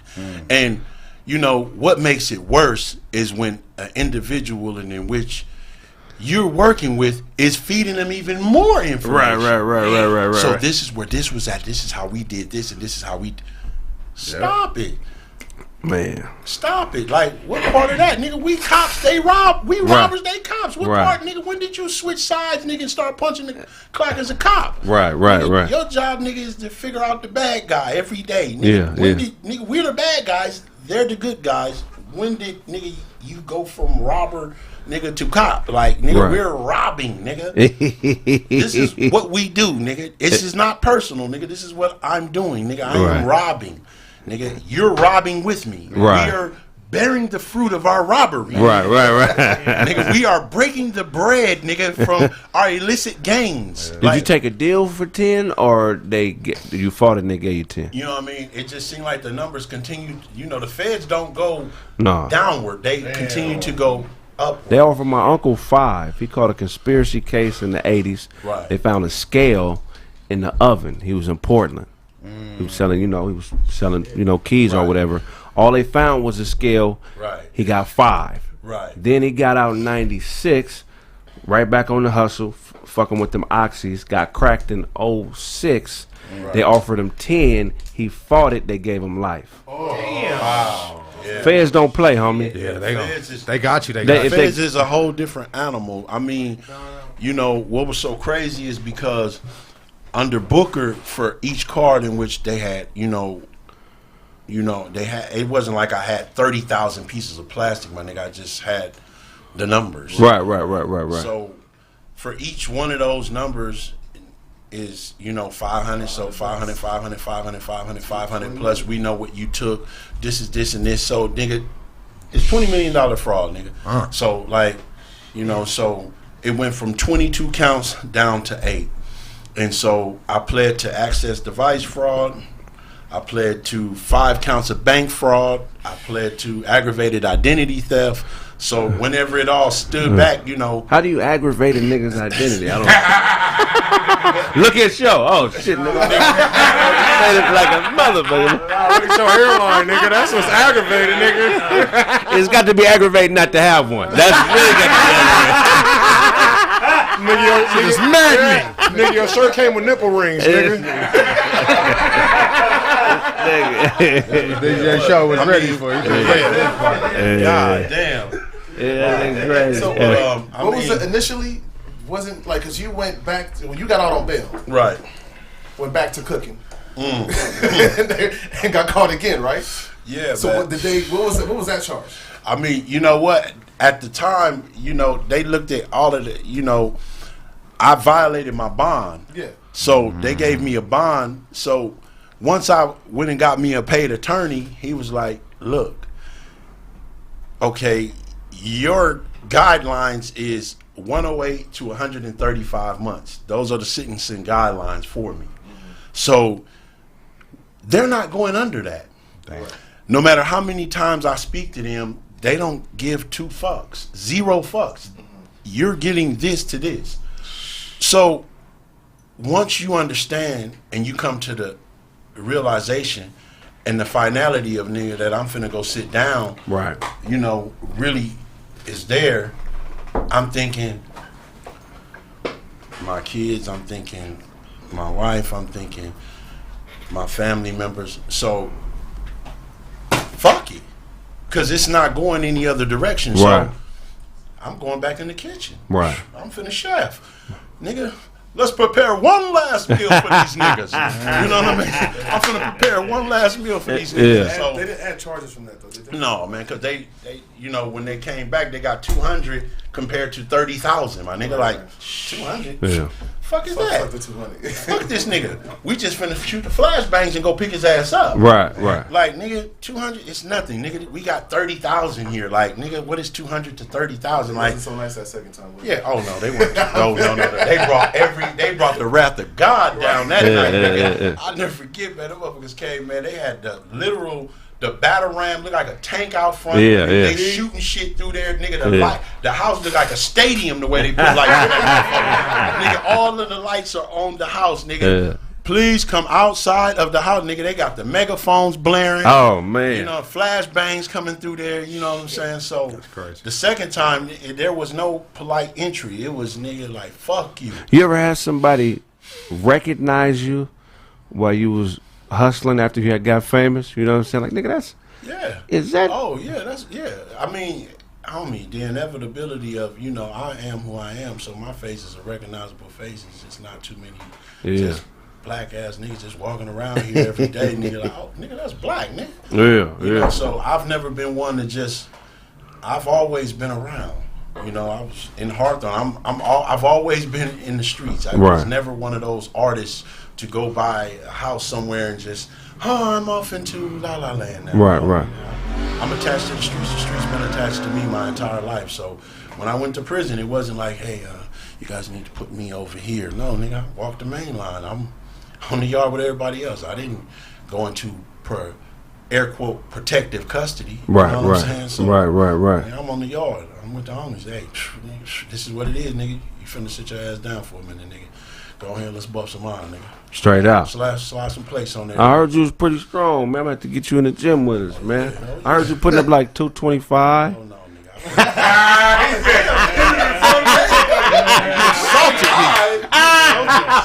You better go to my IG. Yeah, okay. Nah, what you? Yeah, I just put up 405. Okay, we in Yeah, I here, play with man. that iron, homie. So I play with that iron, homie. Yeah, I'm Play the with that strongest nigga in iron. comedy. And I'm I still buff every morning. Homie. That's what I'm talking- Every morning, homie. I slide in place on there. Yeah, You know what I'm yeah. saying? You know, I meditate with that shit. Now. So what does that do? What does that do for your mind? How does that help? Meditation for me. It's meditation. Like I told my manager the other day, it's nothing like, you know, when I pull that 315 off and lay it on my chest. She was like, no, that is not meditation, Negro. That is pain. Yeah, I love it. You know what I mean? So for me, it's you know, it's in prison. You know, when I got there, you know, I was 473 pounds. So, you know, so many different dudes. You know, they was getting their mind and their body and their spirit right. They working on getting themselves together. You know, so you know, you're on a big time out, a very big time out. So Right. in this moment of time, either you're gonna let the time do you or you're gonna do the time. I mean, so in there, you know, I had instrumental people that were around me, like Harry O, that definitely would give me different books to read. You know, E-Myth by Michael Gerber, or Come to Me, the Everything Store, Jeff Bezos, you know, Creatures from Jekyll Island. So I read a total of almost 483 books while I was in prison. So, Right. Definitely. So every time the homies would look around like, damn, nigga, you got this book. Damn, nigga, where them books come from? I would just have books strolled across the bed, reading one chapter here, reading this here with the Wall Street Journal. over Yeah. here. You know what I mean? So just being able to be around Unc at the time, Unc was one of them individuals that was in there that was a bright spot in For those who don't know who Harry O is, please explain. Please Oh, explain. you know, if you don't know who Harry O is, you know, without Harry O, there would have never been a Death Row.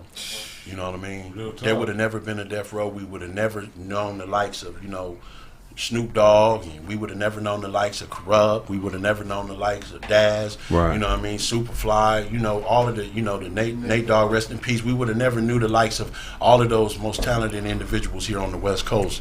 And you know, Pac was dope, but you know, when he joined Death Row, he was on a whole nother level. So a lot of the music that we, you know, heard and we grew up to from our era, you know, Harry O is responsible for that. And so Legend. to be able to understand Denzel Washington. Yeah, Denzel Washington, all of the plays that he did. Yeah, man, come on, bro. Like that man hand was moving in so many different directions, and so to be around Unc, you know, and have conversations with him, and he'd come to me, man, have you ever read this author, man, Igi Mandino? Damn, Unc, let me check these books out. I need a book list, man. I mean, you know, I love reading books, and one of the last books that I read was, you know, 48 Laws of Power in cohesion with 50th Law of Power. You know, Robert Greene and 50 Cent did a book as well. You know, it's not as long as 48 Laws of Power, but definitely it's a deep read, man, and in which you can really begin to enlighten your mind on a whole nother level, and especially being in a place like that where it's nothing but negativity around you right. all of the time. It's a bunch of miserable motherfuckers in there, and it's a lot of motherfuckers who going back, and it's a lot of people who really want to make changes, and it's a lot of people who see what happened, see what went wrong, and have been there and was like, you know what, I'm tired of this shit. So, right. You know, just to be in that moment, to be able to have a person like him around me, you know, especially like even when I lost my mother, you know. Rest in peace. He was one of them individuals like, man, Black, you good, homie?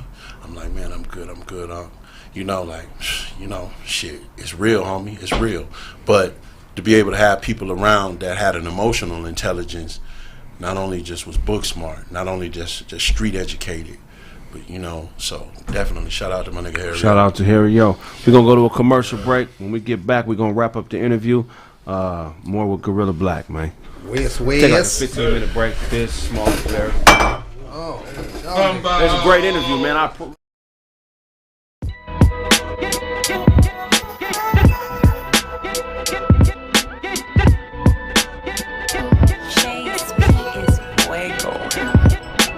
Walking real spry since you put her through the bride. Now she fucking old boy and she don't even say goodbye.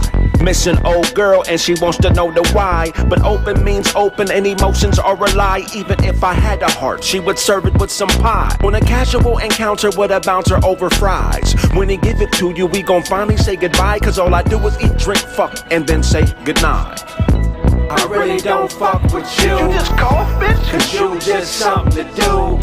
You're damn right, I be a fool for food. But I really don't fool with you. I thought you knew. I really don't fuck with you. Did you just cough, bitch? Cause you just something to do. You're damn right, I be a fool for food. But I really don't fool with you. I thought you knew. The trouble with y'all is y'all ain't trouble at all. Do what you wanna do, nigga, including dropping the ball. Plan for what's in store, homie, you are not at the mall. You're not a customer no more, but a product of all. Your brother said what? Baby, don't play. We both know Lil Jeffrey gay. You do what I tell you to do, and he do what a nigga say. Plus, I'm the one fucking you. When you feed me bullshit, I gotta stomach you with shit out direction. Like that time you kept your bat by the door for safety. Then I said, if you don't take this and keep it next to your bed, nigga gon' break in the house and take this shit and hit you in the head. I really don't fuck with you. You just cough, bitch? Cause you just something to do. You're damn right, I be a fool for food. But I really don't fool with you. I thought you knew. I really don't fuck with you. Did you just cough, bitch? Cause you just something to do. You're damn right, I be a fool for food. But I really don't fool with you. I thought you knew.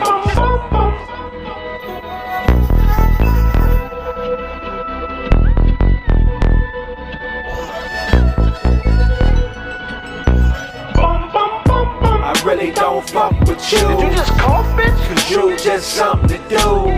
You're damn right, I be a fool for food. But I really don't fool with you. I thought you knew.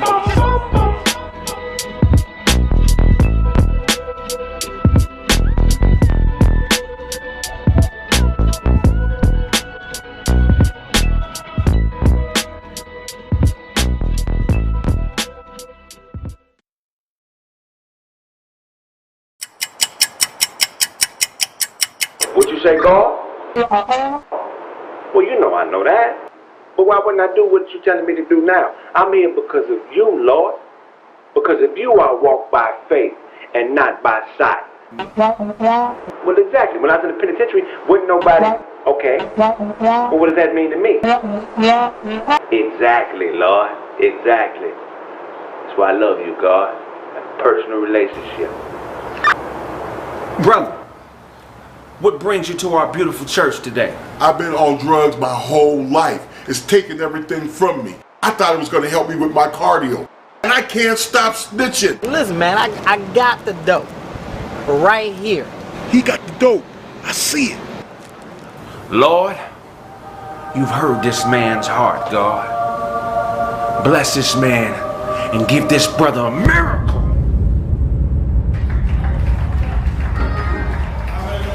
He's gotten you off the drugs. It's a miracle. Oh my God, hallelujah, I'm off of drugs. What is this, brother? Who does it belong to? There's cocaine right there. You know anything about that? Nope. God! The Lord tells me you've been hiding some things, brother. Lord tells me you have a serious case of hepatitis B. Lord has also told me that you're a heavy eater. That when you pass gas, there's weight to it. Thank you, Lord, for that word. Lord also tells me that when you eat, you pick the food out your teeth, re-season it, and re-swallow it. I see here that you actually borrow money from the police. Thank you, God. If I owe you something, I'm not going to give it to you, so you're better off getting it from God, my Nick. Read it down so I don't need no hands or action. Ready and go.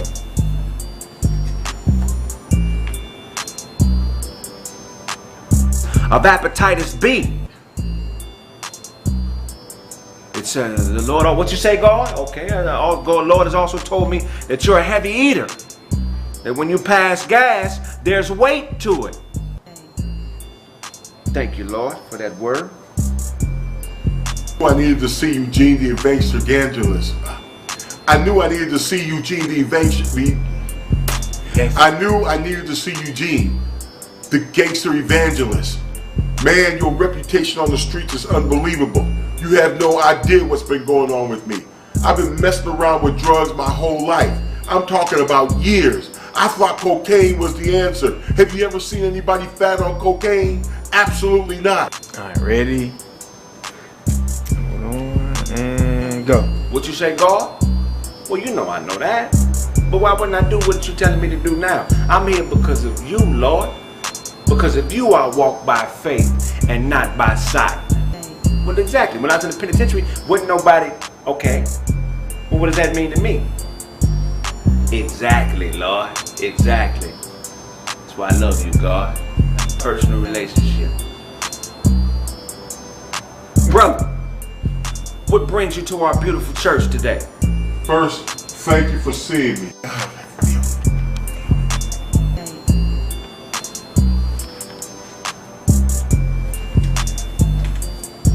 Yes!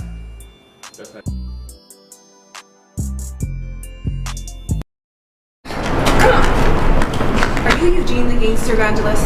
Yes, I am. Are you here for a miracle today? It's my brothers. They got in an accident a few years ago, and as a result, they lost their hearing. Can you perform a miracle today? Of course I can, but I sense another type of problem. Is there some type of confusion? Well, they hate each other now, and they blame each other for the accident, and they're always fighting. I can't stand you.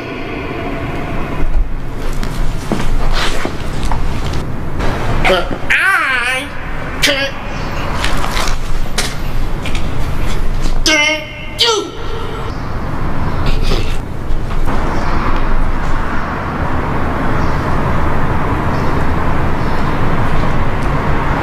Lord, make these brothers stop arguing.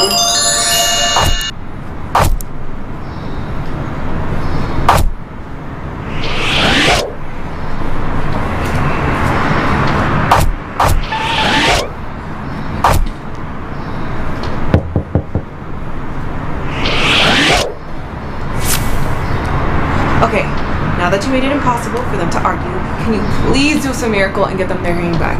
Okay. Can you please step to the side, sister? Thank you. Lord, bless them with the miracle. Bless them with the miracle of hearing. Hold it down low. Oh, cuz I can hear now. Real one is back. I can hear again, Cuz, I'm not trying to hear that, cuz. Hey, what you talking about? Cuz, you the reason we was deaf in the first place.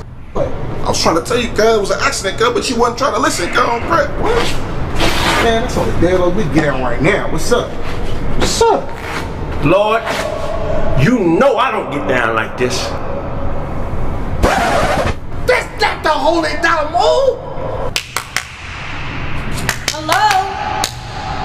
Hello? Oh my gosh, you guys missed the miracle up.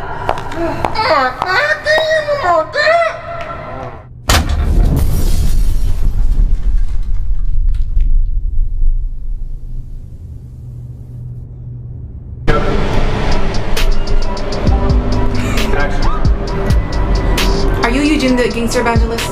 Yes, I am.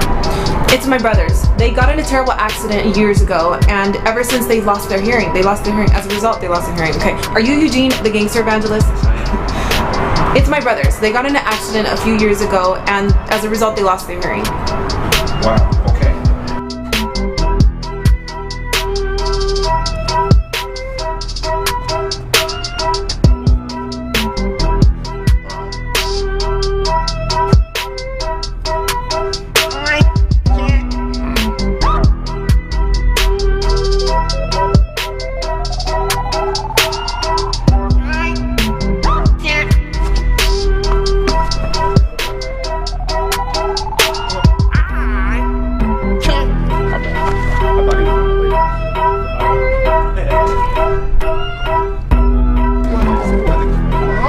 This is CC Riders, okay?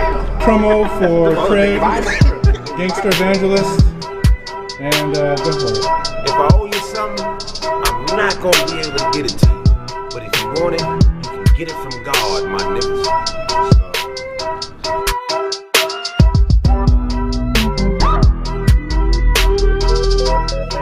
Yeah, I'm calling because I'd like to file a complaint, if at all possible, in order of restraint. My mouth, she hit me in my mouth. Caught her fucking on the nose, and then she snuck me. Yes, ma'am, she snuck me. Blindsided me like the fat nigga from that movie. Oh, what you mean you don't understand? Well, I tell you this first. If I tried to lip sync right now, there'd be blood in my verse. Oh, you think this shit is funny? Well, what you fail to realize is this shit, bitch. I got property over there. My fishing pole, the rest of my tank tops, a tripod, a turtle leash, a wood grain Datsun steering wheel, and a bottle of bleach. 1 second, ma'am. Let me click over. That's her on the other line. You dirty bitch! A nose, bitch! You fucking on a nose, bitch! And then y'all wanna turn around and jump on a nigga? Oh, I'm gonna fuck you, bitch! A nose? Are you a philosopher? Kind of unintentionally, I guess, yeah. Life is a bitch, man. All my knowledge base is on how to control the bitch's life.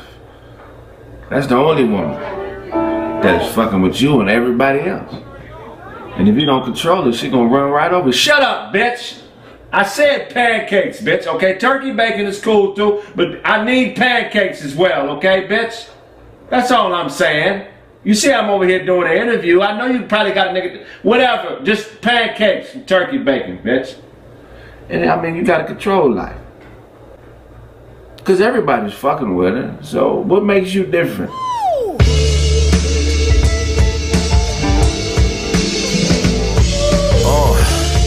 You been bitten by the snake. I can tell cause you're looking for mistakes. Like great don't come with second takes. In that search for perfection, the journey goes to waste. How you on but you ain't? Crystal ball says y'all ain't saints, nigga. And y'all ain't crew. He the boss, he don't do that greyhound with you. The black bag belongs to you for a town or two. Make friends with a bum, sleep on the street, and that's the only nigga down with you.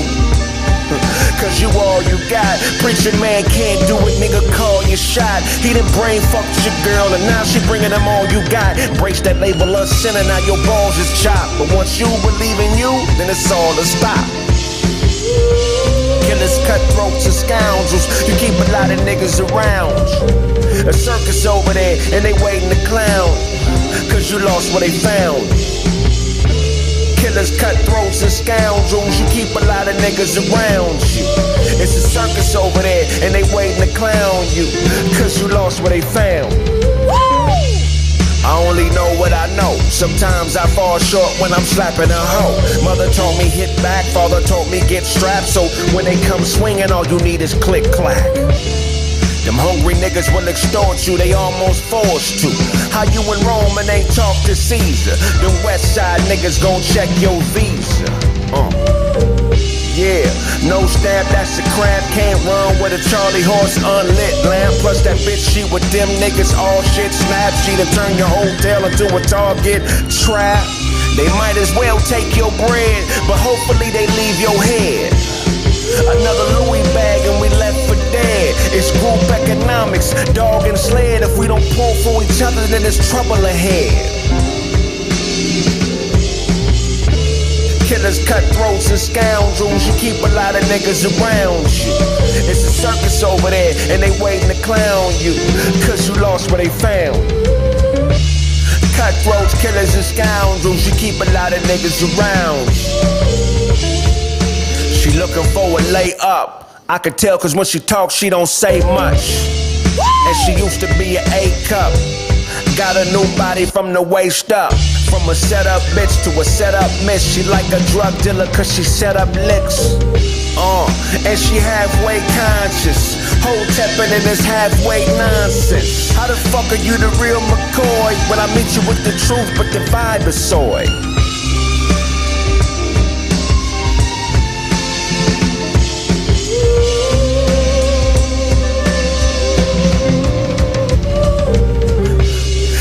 Cutthroats and scoundrels, you keep a lot of niggas around you. It's a circus over there, and they waiting to clown you, cause you lost where they found you.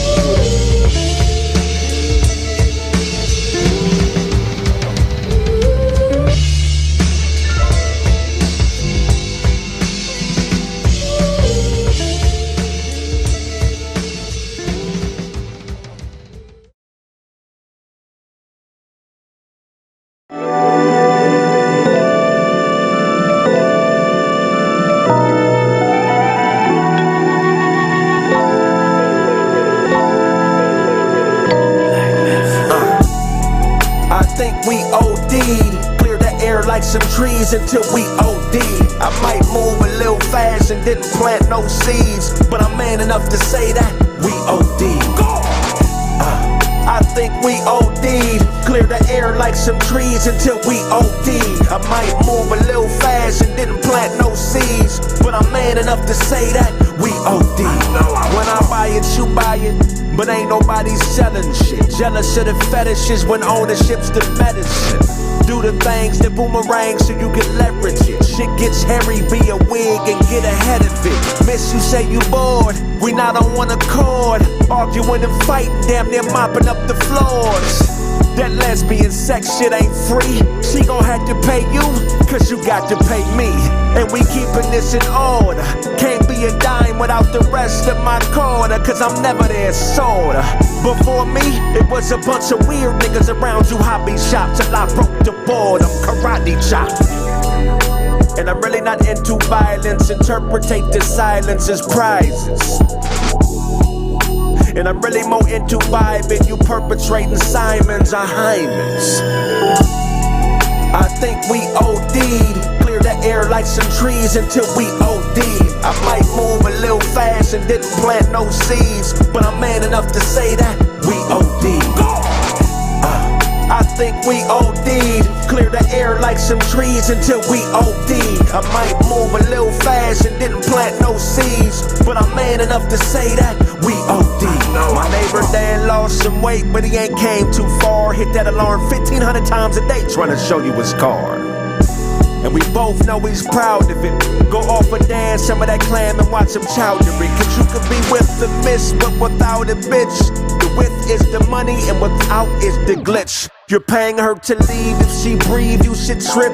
Miami, the Grammys, New York, a trip. I'm searching for emotion, but all I know is logic. She wants to be my girlfriend, I show her like my closet. Cause we could be close and yet still remain strangers. Leave that where you from shit to them gangbangers. I'm highly advanced, the message in the dance. Some of y'all wear the skirts while those of us wear the pants. You wanna know the difference? It's really not explicit. It's when a nigga talk to his bitch, shut up and listen. think we OD. Clear the air like some trees until we OD. I might move a little fast and didn't plant no seeds, but I'm man enough to say that we OD. I think we OD'd. Clear the air like some trees until we OD'd. I might move a little fast and didn't plant no seeds, but I'm man enough to say that we OD'd. Believe that. Grinding before I get it. Bring my niggas with me, ain't no limits to the ceiling. Out here touching digits. Hoes showing love, but please don't catch no feelings. Riding with that thumper while I'm thumbing through these millions. Hunting to feed my children. Lying in the jungle.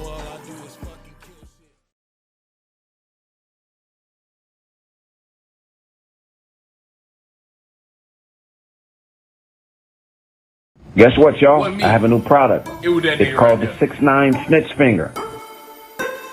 Show do not have a goddamn. Is that a lace front beard? You just put it on. Hey, man, I'm about to get, man. I wish I knew who the fuck said that shit. And point to the person you're snitching on. Bitches go home for Christmas. Man, it was this nigga. It was that nigga here. It was this nigga here. This nigga here. I wanted to go home, nigga. $25 plus shipping and handling.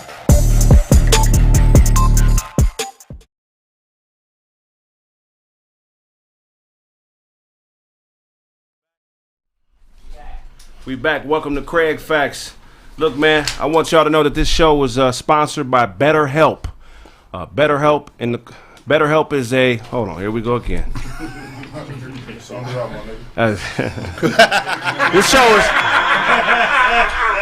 This show is sponsored by BetterHelp. Spell it out, HELP /Kraig, and get a discount on your service. All right. The service is available for clients worldwide.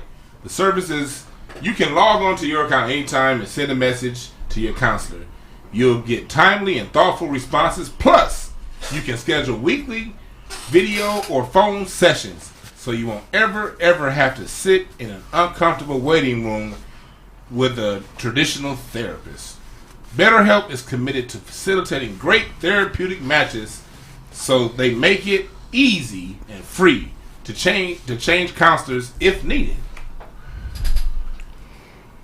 It's more affordable than traditional offline counseling, and financial aid is available. BetterHelp wants you to start living a happier life today. Visit the website and read their testimonials that are posted daily. From here, okay. Visit BetterHelp, BetterHelp.com /Kraig. That's BetterHelp, and join over 1 million people who have taken charge of their mental health with the help of an experienced professional.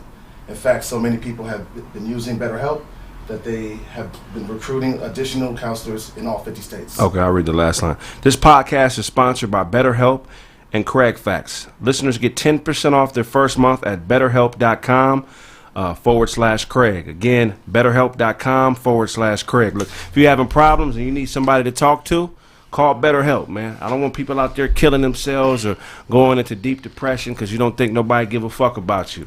Call BetterHelp. They got qualified counselors that'll talk you through whatever you're going through. You know what I'm saying? Call BetterHelp so you don't end up looking like DJ Show. Yeah. I mean, you make sure that you're good. Call BetterHelp. Or call BetterHelp if you want to continue to see the bottom of your stomach. Unlike that nigga wishful thinking. All right, I'm gonna do this last ad. One more. Support Kraig Facts. Support. Come on, man, nigga, get this off, nigga. This is the money, nigga. Punk ass nigga. Fuck, bro. No, fuck with you. Support for Kraig Facts is brought to you by Manscaped, who is the best in men's below-the-waist grooming champions of the world. That shit didn't make sense. Manscaped offers precision engineering tools for your family's jewels. Manscaped just launched the 4th generation trimmer, the Lawnmower 4.0. You heard that right, the 4.0. Join over 2 million men worldwide in using Manscaped. With this exclusion, you get 20% off of a purchase if you go to manscaped.com and type in Kraig. Again, go to manscaped.com and type in Kraig. Imagine shaving with a sleek, well-designed, and optimized trimmer that makes shaving time for your favorite part of your body a breeze.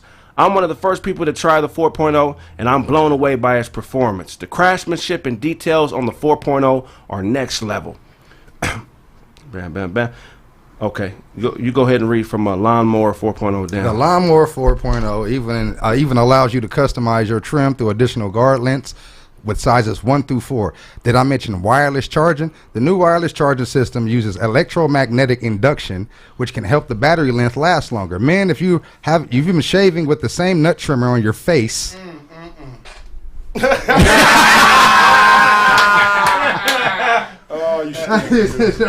you've been doing it wrong. No person wants to end up with the pubes in their mouth. It's time to get your own ball hair and body trimmer with Manscaped. To make the me time the best time and enhance your confidence with some nice smooth boys, get 20% off plus free shipping with the code Kraig at manscaped.com. Your balls will thank you. Again, get 20% off free shipping with the code Kraig, Kraig, at manscaped.com. That's 20% off with free shipping at manscaped.com. Use the code Kraig. Unlock your confidence and always get to use your tools the right way. Yes, sir. All right, man. Appreciate Manscaped. Thank you, BetterHelp. All right, man. We're going to wrap up the show in a second. One last thing, man. Family is everything, man. So how did it feel when your little brother, when his career started to take off? Man, that was a beautiful time, man. Definitely, man. I mean, I'll never forget we would be on the road or whatever, and the conversations between he and I, man, was definitely dope. And I'm like, yo, bro, it's really time for you to really take this shit to the next level. And he was like, yeah, man, I'm going to really do it. And I don't think that he really had took it serious because he was so focused on, seeing me get out there and, get shit going or whatever.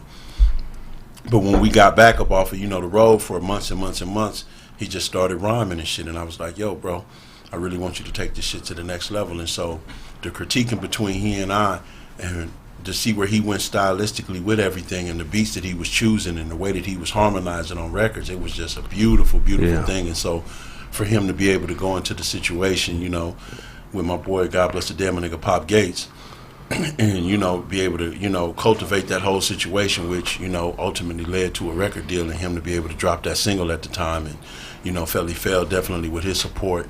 I mean, it was a beautiful situation at the time, and I was really, really, really proud of my brother, man, because he really stepped up to the plate, man, and brought it home for the family, man. And so, I mean, even to this day, man, he really is one of the main people that really supported me, throughout, my bid, and, helped me and move forward with, creating my own, hair care line. And, just me and him definitely throughout the years, man, he's been an instrumental, guide, with me, because he came from the same place I did. And so I'm just so proud for him and, the growth that he's at right now, like with his company and, just moving forward and him being there for me. So definitely, man, it's been a beautiful thing, man. And at that moment, it was just something that was priceless. Right. Yep, that's dope, man. For people who don't know, tell them who's your brother. Oh, man, y'all already know, man. Hot Dollar, man. Hot Dollar, man. Hot Dollar the Great, man. Period. I know Scoop DeVille. He did that first record. Definitely Scoop, man. Definitely. He blessed that record, man. He made that record really dope, man. Shout out to Scoop, man. Shout out to Frost. Yes, sir. They definitely was instrumental in making that Streets on Lock, man. And it was just so dope at the time. I'll never forget, we was playing the record with Nip, and Nip was like, man, this motherfucker is a banger. And, so just to have so much support from so many dudes here on the West with Glasses and Nip and, J-Rock and all of them people, man, everybody out of TDE and all of them cats. So it was just a beautiful thing at that time. And I think, again, we was always at the forefront of this shit, man. No matter what nobody want to say or how they want to say it or put it or play it, man, a nigga been at the forefront of this West. I know what it is to be standing in front of 50,000, in a khaki suit. So yeah, definitely. Twisting up these fingers, homie, for the dub. So, my brother definitely pushed his line, definitely. And so, we've been at the forefront of this shit for a long time, man. And when you look at, that long span of, quietness out of the West, I thank God that I was instrumental in using the talent in which he gave me to be able to put us back, in the saddle again. And so when I look from that time to now and all of the cast that came after, I just look, man, and I'm proud, you know what I mean, where niggas really took it, man. Like K-Dot, I'll never forget, man. A nigga was in a freestyle battle one time and he was just killing it, man. I'm like, God damn, me and my nigga Pop Gates was like, man, this nigga is ridiculous. ridiculous.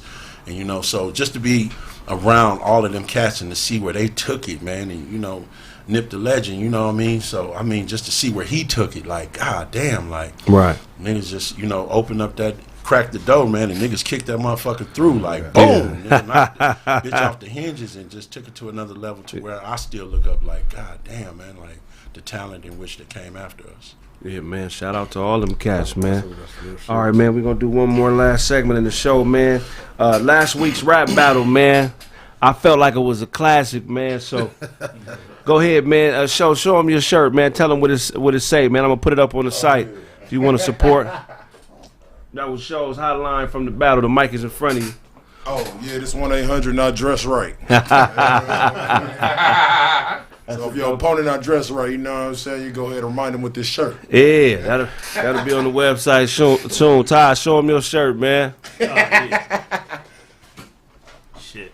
Yeah, you know what it is. You see it out here, man. The Gamurfa Funkle. You know what I'm saying? You see a motherfucker out here looking like DJ Show. Gamurfa Funkle. If that was real, then you know what I'm saying. Check it out. Put it over to the side so it's out of the way of the pet. Put it to you right there. All right, they'll be able to see it. Yeah. The Murphy Funkle. I 30 that nigga, like I told you I would. Hey, hold on. Last night you got sweat, bro. I don't know. Yeah, last night I won that one. I don't know. 4-1. 4-1. That's sweet. And the last shirt, the titty-o-meter measures the distance between the ground and the bottom titty. The titty-o-meter, man. That's the one? That's your two front teeth, nigga. Titty-o-meter. All right, man. Shit, tell everybody where they can find you, bro.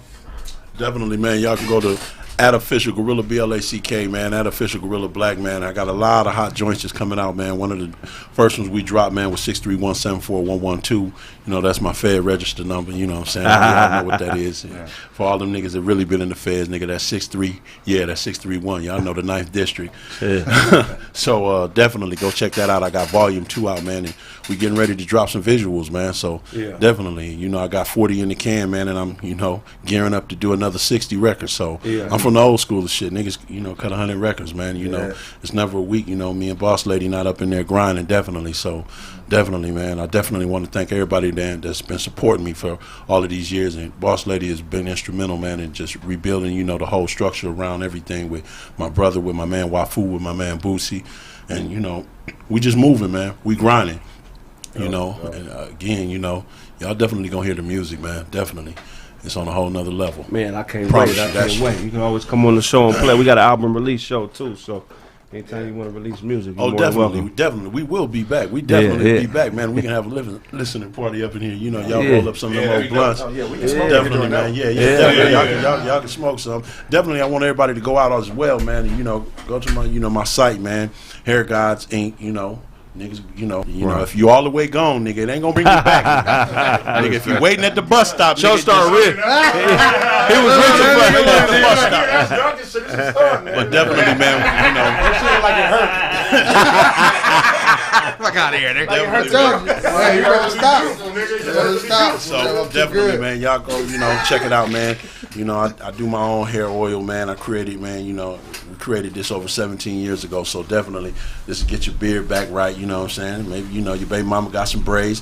Tell her to throw that up in there and get them invisible edges back. You know what I mean? If she got some spots in there, it's going to bring it back, you know. But, you know, a lot of niggas is gone. If you all the way gone, I'm not finna, you know, tell you. If you all the way nigga, you know what I mean? But if you want to be illustriously and extremely silky smooth, nigga, go ahead and grab the Hair Gods, you know? Grab a bottle, man. Definitely. Tell them where they can find you. Check me out, Uncle Ty Comedy, Twitter, motherfucking IG. Check my album out. I'm out there. I'm out there, man. Left me in Pasadena. I got the Russia stories coming out. And if show want to get clapped again, you know where I'm at.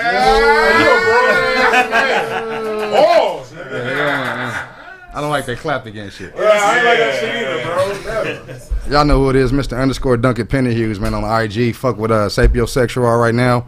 Get my sound packs off sound.com. Shit. Nerd Gang clothing. Grab you some dope shit off there, you know what I'm saying? And that's about it, man. Yeah. Yo, what up, man? It's be your boy, The Real DJ Show. Make sure y'all follow me on all platforms. YouTube, Plan A Radio, The Real DJ Show on Instagram. You dig me? If you got some music, come through and get your music played in my Instagram live. Hell yeah. Wait up for somebody. It always happens. Hey, yo, check. That nigga ain't allowed to hold puppies at the pet store no more. My nigga, I know it, you know what I'm saying? Niggas always got jokes with the. You see what I'm saying? My nigga, bro, you came here horribly dressed. You got a tie-dye onesie, my nigga. Okay, I got a tie-dye onesie. Show carry his dogs by the back of their neck with his mouth. That was too late, bro. Bro, you watched the next Karate Kid in Indian style. Hey, man, I can see that. That's funny. Adds to it. You know Check, Ibo Quinn. Hey! Y'all know where to find me, regular _DOZ, man. We had a good show today. I appreciate you coming through, Man, the legend dropped through. I love everybody. Dope. Yeah. Go to hotepbitch.com. You can still get my book, No Time to Waste. Got a new webinar coming up August 1st on teaching racism to children, how to break it down to them on their level so they understand that shit. And also get my new T-shirt, Rebels. So what you teaching 5-year-olds what nigger mean? Hey, your kids know what racism is the minute they turn on Fortnite. How they know? Man, damn. Them white kids understand it. So black people raise our kids want them to be innocent, but your kids are coming across that shit every time they turn on Xbox. Every time I turn on PlayStation, they know it's some shit with that one teacher that don't fuck with them. Right. They know what it is. They just don't have no words for it. Right. So I'm gonna give you guys a language on how to break that down to your children to where they can maintain their innocence still, but understand what it is. I've been called a nigger more on Call of Duty than in real life. I think more in Call of Duty in real life. I've been called a nigger. Is that right? They bold on that motherfucker, bro. Y'all know me from this show, but I've been doing this with families in South Central LA for 20 years now. So I've been doing this one family at a time. So I figured I'd bring it to the whole country. Right. So I ain't got to keep telling the whole message one at a time. Right. And also get my new T-shirt, Rebels for the Cause. The niggas, black folks got to know the niggas who fall back. You know what I mean? Right. Nat Turner, Robert Smalls, Bass Reeves, Denmark Vesey, Jean-Jacques Dessalines. We celebrating the people who fall back and didn't say we shall overcome. They said nigga we taking it. Hey, this nigga show sick of his flies on us, man.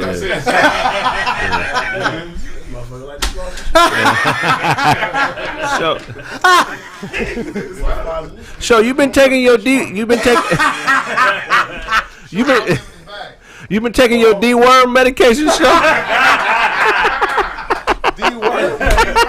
That nigga Autobot's been wearing them shorts since the 4th. Hey man, appreciate y'all supporting the show. It's hot to the motherfucking here today. Want to thank everybody, man. Love y'all niggas. Much respect to Guerrilla Black. Support him, man. He's back and better than ever, man. If I owe you something, you can get it from God. Yes, sir. Shit. Hey, could you imagine if Charlie was here? Oh my God. Charlie was here.